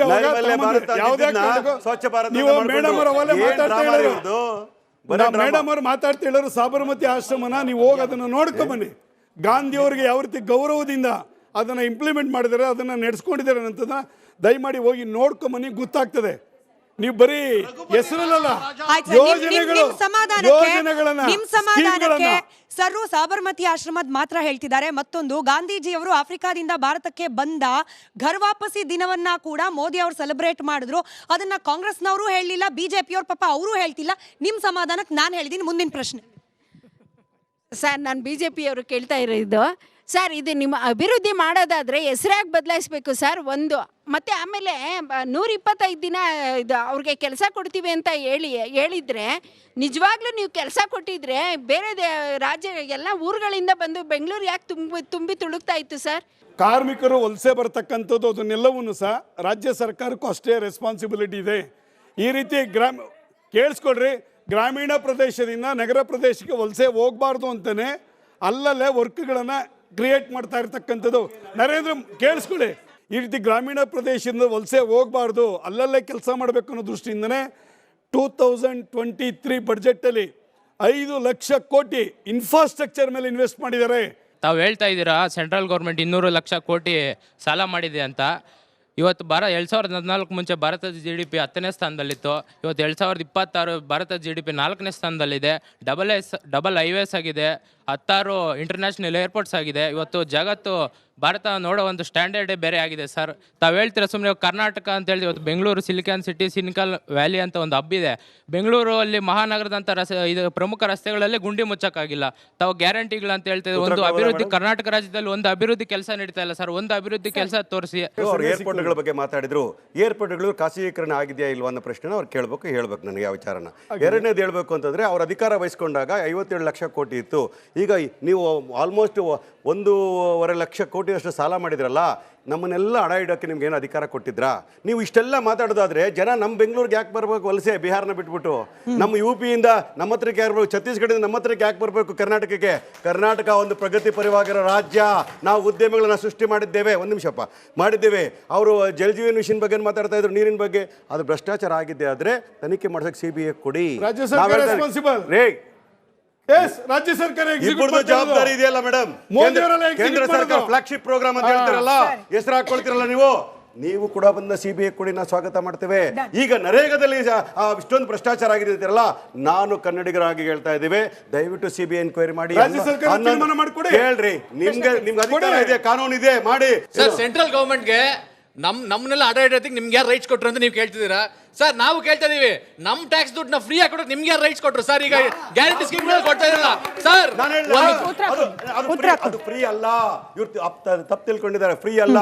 ನಾಗರಿಕರು ಪೇಸ್ಟ್ ತಗೊಳ್ತಾರೆ, ಭಿಕ್ಷುಕ ಪೇಸ್ಟ್ ತಗೊಳ್ತಾನೆ, ಅವ್ನು ಕೂಡ ಟ್ಯಾಕ್ಸ್ ಕಟ್ತಾನೆ. ಅವ್ನು ದುಡ್ಡು ಅವನಿಗೆ ಕೊಟ್ಟಿರೋದು. ನಾವು ಕೇಂದ್ರ ಸರ್ಕಾರ ನಮ್ಮ ದುಡ್ಡು ತಗೊಂಡೋಗಿ ಬಿಹಾರಲ್ಲಿ 10,000 ಇನ್ವೆಸ್ಟ್ ಮಾಡಲಿಲ್ಲ, ತಿಳ್ಕೊಳ್ಳಿ. ನಮ್ಮ ದುಡ್ಡು ತಗೊಂಡೋಗಿ UPಯಲ್ಲಿ ಇನ್ವೆಸ್ಟ್ ಮಾಡಲಿಲ್ಲ. ನಾವು ಕನ್ನಡಿಗರ ದುಡ್ಡನ್ನ ಕನ್ನಡಿಗರಿಗೆ ಕೊಟ್ಟಿದ್ದೀವಿ. ಸ್ವಾಭಿಮಾನ ಬದುಕು ಕೊಟ್ಟಿದ್ದೀವಿ. ನಾವು ಕೇಂದ್ರ ಸರ್ಕಾರ ದುಡ್ಡು ಕೊಟ್ಟಿಲ್ಲ ಸರ್. ಸಾರ್ವಜನಿಕರು ವಲಯದಲ್ಲಿ ಬಿರೋ ಪ್ರಶ್ನೆ ಇದು. ಬಿಜೆಪಿ ಅವರಿಗೆ ಹೊಸ ಕಾರ್ಯಕ್ರಮವನ್ನು ರೂಪಿಸುವಲ್ಲಿ ವಿಫಲರಾಗವ್ರೆ. ಹಾಗಾಗಿ ಇವರು ನೇಮ್ ಬೋರ್ಡ್ ಚೇಂಜ್ ಮಾಡುವಂತ ಕಾರ್ಯಕ್ರಮಗಳು ಹೊಸದಾಗಿ ಮಾಡ್ತಾವ್ರೆ ಅನ್ನೋದು ಒಂದು ಚರ್ಚೆ ಎಬ್ಬಿದೆ ಸರ್ ಸಾರ್ವಜನಿಕ ವಲಯದಲ್ಲಿ. ಕರ್ನಾಟಕದಲ್ಲಿ ಇದ್ದಂಥ ಏರ್ಪೋರ್ಟ್ಗಳು ಇವತ್ತೆಷ್ಟು ಏರ್ಪೋರ್ಟ್ ಆಗಿದೆ? Vande Bharat train, bullet train, Jal Jeevan mission ಸ್ಕೀಮಲ್ಲಿ ಪ್ರತಿಯೊಂದು ಮನೆಗೂ ಇವತ್ತು ಕುಡಿಯೋ ನೀರಿನ ಯೋಜನೆಯನ್ನು ಜಾರಿಗೆ ತೆಗೆದುಕೊಂಡ್ಬಂದಿರತಕ್ಕಂಥದ್ದು ಕೇಂದ್ರ ಸರ್ಕಾರ. ನಾನು ಹೈವೇ ರಸ್ತೆ ಬಗ್ಗೆ ಕೇಳಿದ್ರೆ ಟೋಲ್ ಕಲೆಕ್ಟ್ ಮಾಡಲ್ವಾ ಲೂಟಿ ಅಂತ ಕೇಳ್ತಾರೆ. ಹಾಗಿದ್ಮೇಲೆ ಮನಮೋಹನ್ ಸಿಂಗ್ ಇದ್ದಾಗ ಹೈವೇ ರೋಡ್ ಮಾಡಿದಾಗ ಟೋಲ್ ಕಲೆಕ್ಟ್ ಮಾಡಿರಲಿಲ್ಲ, ಫ್ರೀ ಬಿಟ್ಬಿಟ್ಟಿದ್ರಾ? ಟೋಲ್ ಕಲೆಕ್ಟ್ ಮಾಡಿ ಇನ್ಫ್ರಾಸ್ಟ್ರಕ್ಚರ್ ಮೇಲೆ ಇನ್ವೆಸ್ಟ್ ಮಾಡ್ತಕ್ಕಂಥದ್ದು, ಪ್ರೈವೇಟು ಕೊಡ್ತಕ್ಕಂಥದ್ದು, ಅದು ಇರೋದೇ ಆ ಥರ ಸ್ಕೀಮು. ಬುಡ್ scheme, built, operate and transfer, ಈ ಸ್ಕೀಮಲ್ಲೇ ಮಾಡ್ತಕ್ಕಂಥದ್ದು. ಎಲ್ಲವೂ ಕೇಂದ್ರ ಸರ್ಕಾರ, ರಾಜ್ಯ ಸರ್ಕಾರವೇ 100% ದುಡ್ಡುಗಳನ್ನು ಹಾಕಿ ಯಾವ ಸ್ಕೀಮ್ಗಳು ಮಾಡೋದಿಲ್ಲ. ಕಳೆದ ಮನಮೋಹನ್ ಸಿಂಗ್ ಇದ್ದಾಗ ಗ್ಲೋಬಲೈಸೇಷನು, ಲಿಬರಲೈಸೇಷನು, ಪ್ರೈವೇಟೈಸೇಷನ್ ಬಂದ ಮೇಲೆ, ಮನಮೋಹನ್ ಸಿಂಗರೇ ತೆಗೆದುಕೊಂಬಂದಂಥ ಸ್ಕೀಮ್ಗಳು ಬಂದ ಮೇಲೆ ಪ್ರೈವೇಟ್ನವರು ಏರ್ಪೋರ್ಟ್ ಮಾಡ್ತಾರೆ, ಪ್ರೈವೇಟ್ ರಸ್ತೆಗಳನ್ನು ಮಾಡ್ತಾರೆ, ಪ್ರೈವೇಟ್ನವರು ಆರ್ಬಾರ್ಗಳನ್ನು ಮಾಡ್ತಾರೆ. ಅದನ್ನು ರಾಜ್ಯ ಸರ್ಕಾರಕ್ಕೆ ಆಫ್ಟರ್ವರ್ಡ್ಸ್ ಅದನ್ನು ಟ್ರಾನ್ಸ್ಫರ್ ಮಾಡ್ತಾರೆ. ಇವತ್ತು ಎಷ್ಟು ಆರ್ಬಾರ್ಗಳಾಗಿದೆ, ಎಷ್ಟು ಏರ್ಪೋರ್ಟ್ಗಳಾಗಿದೆ, ಎಷ್ಟು ಹೈವೇ ಕೆಲಸ ಆಗಿದೆ, ರೈಲ್ವೆ ಟ್ರ್ಯಾಕ್ ಡಬ್ಲಿಂಗ್ ಆಗಿದೆ, ಎಲೆಕ್ಟ್ರಿಫಿಕೇಷನ್ ಆಗಿದೆ, ವಂದೇ ಭಾರತ್ ಟ್ರೈನ್ ಬಂದಿದೆ. ಬೆಂಗಳೂರಿಗೆ ಇದು ಸಬರ್ಬನ್ ಟ್ರೈನ್ಗೆ 16,000 ಕೋಟಿ ಹಣ ಬಿಡುಗಡೆ ಮಾಡಿದ್ದಾರೆ. ಅದರಲ್ಲಿ ರಾಜ್ಯ ಸರ್ಕಾರದ ಪಾಲಿದೆ. ಬಿಕಾಸ್ ಅಕ್ವಿಜೇಷನ್ಸ್ಗೆ ರಾಜ್ಯ ಸರ್ಕಾರ ಶೇರ್ ಕೊಡಬೇಕಾಗ್ತದೆ. ಈ ಥರ 50-50 ಶೇರಲ್ಲಿದೆ. 75% 25% ಶೇರಲ್ಲಿ ರಾಜ್ಯ ಸರ್ಕಾರ, ಕೇಂದ್ರ ಸರ್ಕಾರ ಕೆಲಸ ಮಾಡುತ್ತೆ. ಸರ್, ಇವತ್ತು ನೀವು ಮಹಾತ್ಮ ಗಾಂಧಿ ಅಂದರೆ ಎಲ್ಲ ಆಫೀಸಲ್ಲೂ ಕೂಡ ಮಹಾತ್ಮ ಗಾಂಧಿಯವ್ರ ಫೋಟೋ ಇಲ್ಲದೆ ಎಲ್ಲೂ ಇರಲ್ಲ. ಆದರೂ ಕೂಡ ನೀವು ಇವತ್ತು ಮಹಾತ್ಮ ಗಾಂಧಿಯವ್ರ ಫೋಟೋ ಎಲ್ಲ ತೆಗೆದು ಅವರ ಹೆಸರು ಹಾಕ್ಬಾರ್ದು ಅಂತ ಹೇಳ್ತಾ ಇದ್ದೀರಾ. ಎಲ್ಲಿ photo ತೆಗ್ದೈತೆ? ಅದಕ್ಕೂ ಇದಕ್ಕೂ ಏನ್ ಸಂಬಂಧ? ಫೋಟೋ ಎಲ್ಲಿ ತೆಗ್ದವ್ರೆ? ಫೋಟೋ ಅಲ್ಲ, ನರೇಗಾ ಇದಕ್ಕೆ ನೀವು ಹೆಸರು ತೆಗಿತಾ ಇದ್ದೀರಾ. ನಾನು ಆಗಲೇ ಏನಕ್ಕೆ ಅಂತ ಹೇಳ್ತಾ ಹೇಳಿದೆ, ಇರೋದು? ಇದು ಮೂರನೇ ಸಲ ಉತ್ತರ ಕೊಡ್ತಾ ಇರೋದು. ಕೂಲಿಗಾಗಿ ಕಾಳು ಯೋಜನೆ ಅಂತ ಫಸ್ಟ್ ಬಂತು, ಅದಕ್ಕೆ ಜನರ ಹೆಸರಿಟ್ರು ಮನ್ರೇಗಾ ಅಂತ. ಯಾರೂ ಅಲ್ಲ, ಆಯ್ಕೆ ಮಾಡೋದಕ್ಕೆ ಜನರಿಗೆ ಹತ್ರ ಬಿಟ್ಟರು. ಒಂದನೇದು ಅವಾಗ ಜನರು ಕೊಟ್ಟರು ಆ ತೀರ್ಮಾನನ. ಎರಡನೇದು ನೆಕ್ಸ್ಟ್ ಬಂದು ಇಷ್ಟೇ ಸಂಬಳ ಅಂತ ಮಾಡಿದ್ರು, ಫಿಕ್ಸ್ ಮಾಡಿದ್ರು. ಅದು ಒಳ್ಳೆ ಭಿಕ್ಷೆ ಕೊಟ್ಟಂಗೆ ಕೊಡ್ತಾ ಇದ್ದೀರಾ ನೀವು. ಇವತ್ತು ಕಾರ್ಮಿಕ ಕಾಯ್ದೆಗಳ್ನ ತಗೊಂಬರ್ತಾ ಇದ್ದೀರಾ ಅಂದರೆ 4 ಇಳಿಸಿದ್ದೀರಾ, 128 ಕಾಯ್ದೆಗಳ್ನ. ಯಾವ ಬೇಸಿಸ್ ಮೇಲೆ ಇಳಿಸ್ತಾ ಇದ್ದೀರಾ ಇದನ್ನೆಲ್ಲ ನೀವುಗಳು? ನೋಡಿ, ಈ ಲೇಬರ್ ಆ್ಯಕ್ಟ್ ಏನು ತಿದ್ದುಪಡಿ ತಂದಿರ 4 ವಿಷಯಕ್ಕೆ ತಿದ್ದುಪಡಿಯನ್ನು ತಂದಿರತಕ್ಕಂಥದ್ದು. ಒಂದು 100 ಡೇಸ್ ಕೆಲಸ ಮಾಡಿದಂಥ ಎಂಪ್ಲಾಯಿಗೆ ಜಾಬ್ ಸೆಕ್ಯೂರಿಟಿ ಕೊಡಬೇಕು ಅನ್ನತಕ್ಕಂಥ ತಂದಿದೆ. ತಪ್ಪದು? ಕೇಳಿಸ್ಕೊಳ್ಳಿ, 4 ಆ್ಯಕ್ಟ್ಗಳನ್ನು ತಂದಿದೆ. ಲೇಬರ್ಸ್ ಆ್ಯಂಡ್ ಮ್ಯಾನೇಜ್ಮೆಂಟು ಒಟ್ಟಿಗೆ ಕೋಆರ್ಡಿನೇಷನಲ್ಲಿ ಕೆಲಸಗಳನ್ನು ಮಾಡಬೇಕು, ಯಾವುದೇ ಕಾರಣಕ್ಕೂ ವರ್ಕರ್ಸ್ನ ಎಕ್ಸ್ಪ್ಲಾಯ್ಟ್ ಮಾಡಬಾರ್ದು ಅನ್ನತಕ್ಕಂಥದ್ದು ಒಂದು ತಿದ್ದುಪಡಿ ತಂದಿದ್ದಾರೆ. ತಪ್ಪಿದೆಯಾ? ಟೈಮಿಂಗ್ಸ್ 1 ಅವರ್ ಜಾಸ್ತಿ ಮಾಡಿದ್ದಾರೆ. 1 ನಿಮಿಷ ಕೇಳಿ ಸರ್. ಅಲ್ಲ ಸರ್, ಇಲ್ಲಿ ಕೇಳಿ. ಲೇಬರ್ ಆ್ಯಕ್ಟು ಈಗ ಮುಂಚೆ ಇದ್ದಂಥ ಆ್ಯಕ್ಟಿಗೂ ಈಗ ಬದಲಾವಣೆ ಮಾಡಿದ್ದು 1 ಗಂಟೆಗಳ ಕಾಲ ಇನ್ಕ್ಲೂಡಿಂಗ್ ಲಂಚ್ ಅವರ್ 8.5 hours ಇದ್ದಿದ್ದು. ಸರ್ ಸರ್ ಇಲ್ಲಿ ಕೇಳಿ, ಟ್ರಾನ್ಸ್ಪೋರ್ಟೇಷನ್ ಎಲ್ಲ ಸೇರಿದ್ರೆ 12 ಅವರ್ ಆಗುತ್ತೆ. 12 ಅವರ್ ಸರ್, ಇಲ್ಲಿ ಕೇಳಿ. 15 ಅವರ್ ಬೇಕು ಬೆಂಗಳೂರಲ್ಲಿ. ಸಾಫ್ಟ್ವೇರ್ ಕಂಪ್ನಿಗಳಲ್ಲಿ ಇರ್ತಕ್ಕಂಥ ಆ್ಯಕ್ಟೇ ಬೇರೆ, ಹಾರ್ಡ್ವೇರ್ ಕಂಪ್ನಿಗಳಲ್ಲಿ ಕೆಲಸ ಮಾಡ್ತಕ್ಕಂಥ ಆ್ಯಕ್ಟೇ ಬೇರೆ ಇದೆ. ಫೌಂಡ್ರಿಂದಲ್ಲಿ ಕೆಲಸ ಮಾಡೋ ವರ್ಕರ್ಸ್ಗೆ 8 hour plus ½ hour lunch 8.5 hours 9 hour ಬರ್ತದೆ. ಸಾಫ್ಟ್ವೇರಲ್ಲಿ ಕೆಲಸ ಮಾಡೋರು ವರ್ಕ್ ಫ್ರಮ್ ಹೋಮ್ ಅವ್ರು ಮಾಡೋರಿಗೆ ಅವ್ರದ್ದು ಸಿಸ್ಟಮ್ಸೇ ಬೇರೆ ಮಾಡಿದ್ದಾರೆ. ಇದನ್ನೆಲ್ಲವೂ ಸಹ ಕಾರ್ಮಿಕ ಸಂಘಟನೆಗಳು ಎಕ್ಸೆಪ್ಟ್ ಕಮ್ಯುನಿಸ್ಟ್ ಬಿಟ್ಟು ಇನ್ನೆಲ್ಲ ಕಾರ್ಮಿಕ ಸಂಘಟನೆಗಳು ಸ್ವಾಗತ ಮಾಡಿದೆ, ಇನ್ಕ್ಲೂಡಿಂಗ್ ಮ್ಯಾನೇಜ್ಮೆಂಟು ಸ್ವಾಗತ ಮಾಡಿದೆ. ದೇಶದಲ್ಲಿ ಟೋಟಲ್ 12,000 ಕೋಟಿಯಷ್ಟು ಕೆಲಸ ಮಾಡ್ತಾ ಇದೆ ಸರ್ ಈ ಯೋಜನೆಯಲ್ಲಿ. ಇಲ್ಲಿ ಕೆಲಸ ಮಾಡ್ತಾ ಇರೋದು ದಲಿತ ಮಹಿಳೆಗಳು 50% ಇದ್ದಾರೆ ಸರ್. ಇವಾಗ 125 ದಿನ ಅಂತ ಹೆಚ್ಚಿಗೆ ಮಾಡಿದಾರ, ಬಟ್ ಈ ಯೋಜನೆ 125 ದಿನ ಕೊಡಲ್ಲ, 50 ದಿನ ಒಳಗಡೆ ಅಂತ ಇದು ಮಾಡಿದ್ದಾರೆ ಸರ್. ಇದು ಎಷ್ಟು ಸರಿ ಸರ್? ಇದು ಈ ಮನ್ರೇಗಾ ಯೋಜನೆ ತಿದ್ದುಪಡಿ ಮಾಡಿ ಕೆಲವೊಂದನ್ನು ಕಾಯ್ದೆ ತರ ಸಂಪೂರ್ಣವಾಗಿ ದಲಿತ ಮಹಿಳೆಯರಿಗೆ ಸರ್. ಯಾಕೆ ಸರ್ ಈ ಕೆಲಸ ಕೇಂದ್ರ ಸರ್ಕಾರ ಮಾಡ್ತಾ ಇದೆ ಸರ್? ಇಲ್ಲಿ ಮನ್ರೇಗಾದಲ್ಲಿ ದಲಿತ ಮಹಿಳೆ, ಮುಂದುವರೆದ ಮಹಿಳೆ, ಹಿಂದುವರೆದರು ಅಂತ ಪ್ರಶ್ನೆ ಬರೋದಿಲ್ಲ. ಮನ್ರೇಗಾ ವರ್ಕಲ್ಲಿ ಪ್ರತಿಯೊಬ್ಬರಿಗೂ ಜಾಬ್ ಕಾರ್ಡ್ಗಳು ಇರುತ್ತೆ, ಪ್ರತಿಯೊಬ್ಬರಿಗೂ ಸಹ ಕೆಲಸವನ್ನು ಮಾಡ್ಬೋದು, ಯಾರು ಬೇಕಾದ್ರೂ ಹೋಗಿ ಕೆಲಸ ಮಾಡ್ಬೋದು. ಇದರಲ್ಲಿ ನಾನ್ ಟೆಕ್ನಿಕಲ್ಸ್ ಯಾರ್ಯಾರು ಇದ್ದಾರೆ ಅವರೆಲ್ಲರೂ ಹೋಗಿ ಇಲ್ಲಿ ಕೆಲಸ ಮಾಡ್ತಕ್ಕಂಥ. ಇದರಲ್ಲಿ ದಲಿತ ಮಹಿಳೆಯರಿಗೆ ಉದ್ಯೋಗ ಕಡಿತ ಆಗಿಬಿಡುತ್ತೆ, ಇನ್ನೊಬ್ಬ ಮಹಿಳೆಗೆ ಉದ್ಯೋಗ ಜಾಸ್ತಿ ಕೊಡ್ತಾರೆ ಅನ್ನತಕ್ಕಂಥದ್ದು.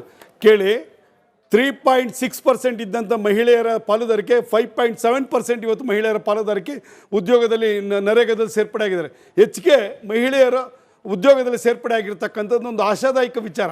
ಇಲ್ಲಿ ದಲಿತ ಮಹಿಳೆ, ಹಿಂದುಳಿದ ವರ್ಗ, ಮುಂದುವರೆದ ಪ್ರಶ್ನೆ ಬರೋದೇ ಇಲ್ಲ ಇದರಲ್ಲಿ ಬ್ರದರ್. ಆಮ್ ಆದ್ಮಿ ಪಾರ್ಟಿ ಅವ್ರಿಗೆ ಅವ್ರು ಹೇಳ್ತಾರೆ ಈ MG ನರೇಗಾ ಬದಲು ಈ ವಿಕಸಿತ್ ಭಾರತ್ ಏನು ಬಂತು ಅಂದರೆ ಹೊಸ ಸ್ಕೀಮ್ ಏನು ಬಂತು, ಇದು ಸಂಪೂರ್ಣ ಒಂದು ಏನು ಗ್ರಾಮ ಪಂಚಾಯತಿ ಅಧಿಕಾರವನ್ನು ಅಥವಾ ತಾಲೂಕು ಪಂಚಾಯತಿಯ ನಿರ್ವಹಣೆ ಅಧಿಕಾರವನ್ನು ಕೇಂದ್ರ ಸರ್ಕಾರ ಕಿತ್ಕೊಂಡ್ಬಿಟ್ಟಿದೆ ಅಂತಂದು ಹೇಳಿ ನಾನು ಕುತ್ಕೊಂಡು ಬಿಲ್ ಓದಿದ ಪ್ರಕಾರ ಫಸ್ಟು ಗ್ರಾಮ ಪಂಚಾಯತಿ ಯಾವ ಕೆಲಸನ ಮಾಡಬೇಕು ಅಂತಂದೇಳಿ ನಿರ್ಧಾರ ಮಾಡುತ್ತೆ, ಆಮೇಲೆ ಬ್ಲಾಕ್ಗೆ ಹೋಗುತ್ತೆ, ಆಮೇಲೆ ಡಿಸ್ಟ್ರಿಕ್ಟ್ ಹೋಗುತ್ತೆ, ಆಮೇಲೆ ಸ್ಟೇಟ್ಗೆ ಹೋಗುತ್ತೆ. ನೀವು ಯಾವ ಆಧಾರದ ಮೇಲೆ ಹೇಳಿದ್ರಿ? ಓದಿರೋ ಬಿಲ್ಲನ್ನೇ ನಾನು ಓದಿದ್ದೀನಿ, ತಿಳ್ಕೊಳ್ದಾರ ನಾವು ಬಂದಿಲ್ಲಿ ಮಾತಾಡೋದಿಲ್ಲ. ಮೊದಲನೇದು. ಇನ್ನೊಂದು ವಿಚಾರ ಏನು ಅಂತ ಹೇಳಿದ್ರೆ, ಇಲ್ಲಿ ಒಬ್ಬ ವ್ಯಕ್ತಿ ಅಂದರೆ ಆ ಜಾಬ್ ಕಾರ್ಡ್ ಇರೋ ಅಂಥವನು 15 ದಿನಗಳ ಒಳಗಡೆ ಕೆಲಸ ಬೇಕು ಅನ್ನೋದು ನಾವು ಅಪ್ಲೈ ಮಾಡಿದ ತಕ್ಷಣ ಕೊಡಬೇಕು ಅಲ್ವಾ? ಆದರೆ ಈಗ ಬಂದಿರೋದು ಸೆಂಟ್ರಲ್ ನೋಟಿಫಿಕೇಶನ್ ಆಗಬೇಕಪ್ಪ, ನೀವು ವೆಯ್ಟ್ ಮಾಡಬೇಕು. ಮಾಡ್ತೀರಾ? ಯಾವಾಗ ಅವ್ರು ನೋಟಿಫಿಕೇಶನ್ ಮಾಡೋದು? ಹಳೇದನ್ನೇ ಅವ್ರು ಬಾಕಿ ಉಳಿಸ್ಕೊಂಡಿದ್ದಾರೆ. ಯಾವಾಗ ನೋಟಿಫಿಕೇಶನ್ ಅಂದರೆ ಸೌತ್ ಇಂಡಿಯಾದ ಕೆಲವು ರಾಜ್ಯಗಳಲ್ಲಿ ಕರ್ನಾಟಕ, ಆಂಧ್ರ, ತಮಿಳುನಾಡು, ತೆಲಂಗಾಣ ಈ ರೀತಿ ಅನೇಕ ಒಂದು ಕೆಲಸ ಸಿಕ್ಕಿಲ್ಲ ಅಂದರೆ ಅವರು ವಲಸೆ ಬರುವಂಥ ಸಾಧ್ಯತೆಗಳು ಇದ್ದಾವೆ. ಆದರೆ ಬಡ ರಾಜ್ಯಗಳಿದಾವಲ್ಲ ಕೆಲವು, ಅಲ್ಲಿ ಅವರು ವ್ಯವಸಾಯ ಮತ್ತು ಇತರ ಅವ್ರು ಕೊಡುವಂಥ ನರೇಗಾ ಯೋಜನೆ ಅಡಿಯಲ್ಲಿ ಈಗಲೂ ಸಹ ಬಹಳ ಅವಲಂಬಿತವಾಗಿ ಇದ್ದಾರೆ. ಅವರಿಗೆ ಇದು ಎಫೆಕ್ಟ್ ಆಗುತ್ತೆ, ಅದನ್ನ ತಿಳ್ಕೊಳ್ಳಿ. ನೀವು ಓದಿದ ಬಿಲ್ಲನ್ನು ನಾವು ಓದಿದ್ದೀವಿ, ಆದರೆ ನಾವು ರಿಯಾಲಿಟಿಯಾಗಿ ಚೆಕ್ ಮಾಡ್ತೀವಿ ಅಷ್ಟೇ.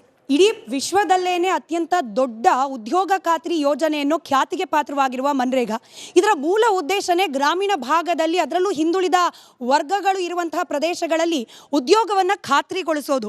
ಭ್ರಷ್ಟಾಚಾರ ಮುಕ್ತವಾಗಿ ಮಾಡಬೇಕು ಅನ್ನೋ ಯೋಜನೆಯೇನೋ ಸರಿಯೇ, ಆದರೆ ಯಾರಿಗೂ ಅಪಮಾನ ಆಗದೆ ಇರೋ ರೀತಿಯಲ್ಲಿ ಇರುವ ವಿವಾದಗಳು, ಗೊಂದಲಗಳಿಗೆ ಪರಿಹಾರ ಕೊಡೋ ನಿಟ್ಟಿನಲ್ಲಿ ಕೇಂದ್ರ ಸರ್ಕಾರ ಕೂಡ ಬೆಟರ್ ಕಮ್ಯುನಿಕೇಷನ್ ಹಾಗೆ ಬೆಟರ್ ಇಂಪ್ಲಿಮೆಂಟೇಷನ್ ಕಡೆಗೆ ಗಮನ ಕೊಡಲಿ ಅಂತ ಆಶಿಸ್ತಾ ಧನ್ಯವಾದ. ಎಲ್ರಿಗೂ ಕೂಡ ಚರ್ಚೆಯಲ್ಲಿ ಭಾಗಿಯಾಗಿ ಭಾಗಿಯಾಗಿದ್ದಕ್ಕೆ. ಇದಾಗಿತ್ತು ಇವತ್ತಿನ ಮಹಾಭಾರತ ಚರ್ಚಾ ಕಾರ್ಯಕ್ರಮ. ನೋಡ್ತಾ ಇರಿ ರಿಪಬ್ಲಿಕ್ ಕನ್ನಡ, ಇದು ನಿಮ್ಮ ಧ್ವನಿ. ಗಂಟು ಕಟ್ಟಿಕೋ ಲವಂಗ, ಹಸಿರು ಏಲಕ್ಕಿಯಿಂದ ತುಂಬಿದ MDH D+ ಮಸಾಲೆ. MDH ದಮ್ ಆಲು, ನಾಲ್ ತಡ್ಕ ಮತ್ತು ಮಶ್ರೂಮ್ ಮಸಾಲೆ. MDH ನಿಂದ ಊಟ ಪ್ರತಿ ಸಲ ಸ್ವಾದಿಷ್ಟಕರ. MDH ಯಾವಾಗ್ಲೂ ನಿಮ್ಗೆ ಹೊಸ ರುಚಿ ನೀಡಲು ಪ್ರತಿಬದ್ಧವಾಗಿದೆ. ಆರೋಗ್ಯ ಹಾಗೂ ನ್ಯೂಟ್ರಿಷನ್ ಸಿಗುತ್ತೆ, ನೋಡಿ ಬಾಡಿ ಸ್ಟ್ರಾಂಗ್ ಆಗುತ್ತೆ, ಸ್ವಲ್ಪ ತಿಂದು ಹಸಿವು ನಿಗುತ್ತೆ, ಡೈಜೆಷನ್ಗೆ ಇಲ್ಲ ಅಪಾಯ. MDH ಸೋಯಾ ಟೀ, ಅಸಲಿ ಪ್ರೋಟೀನ್.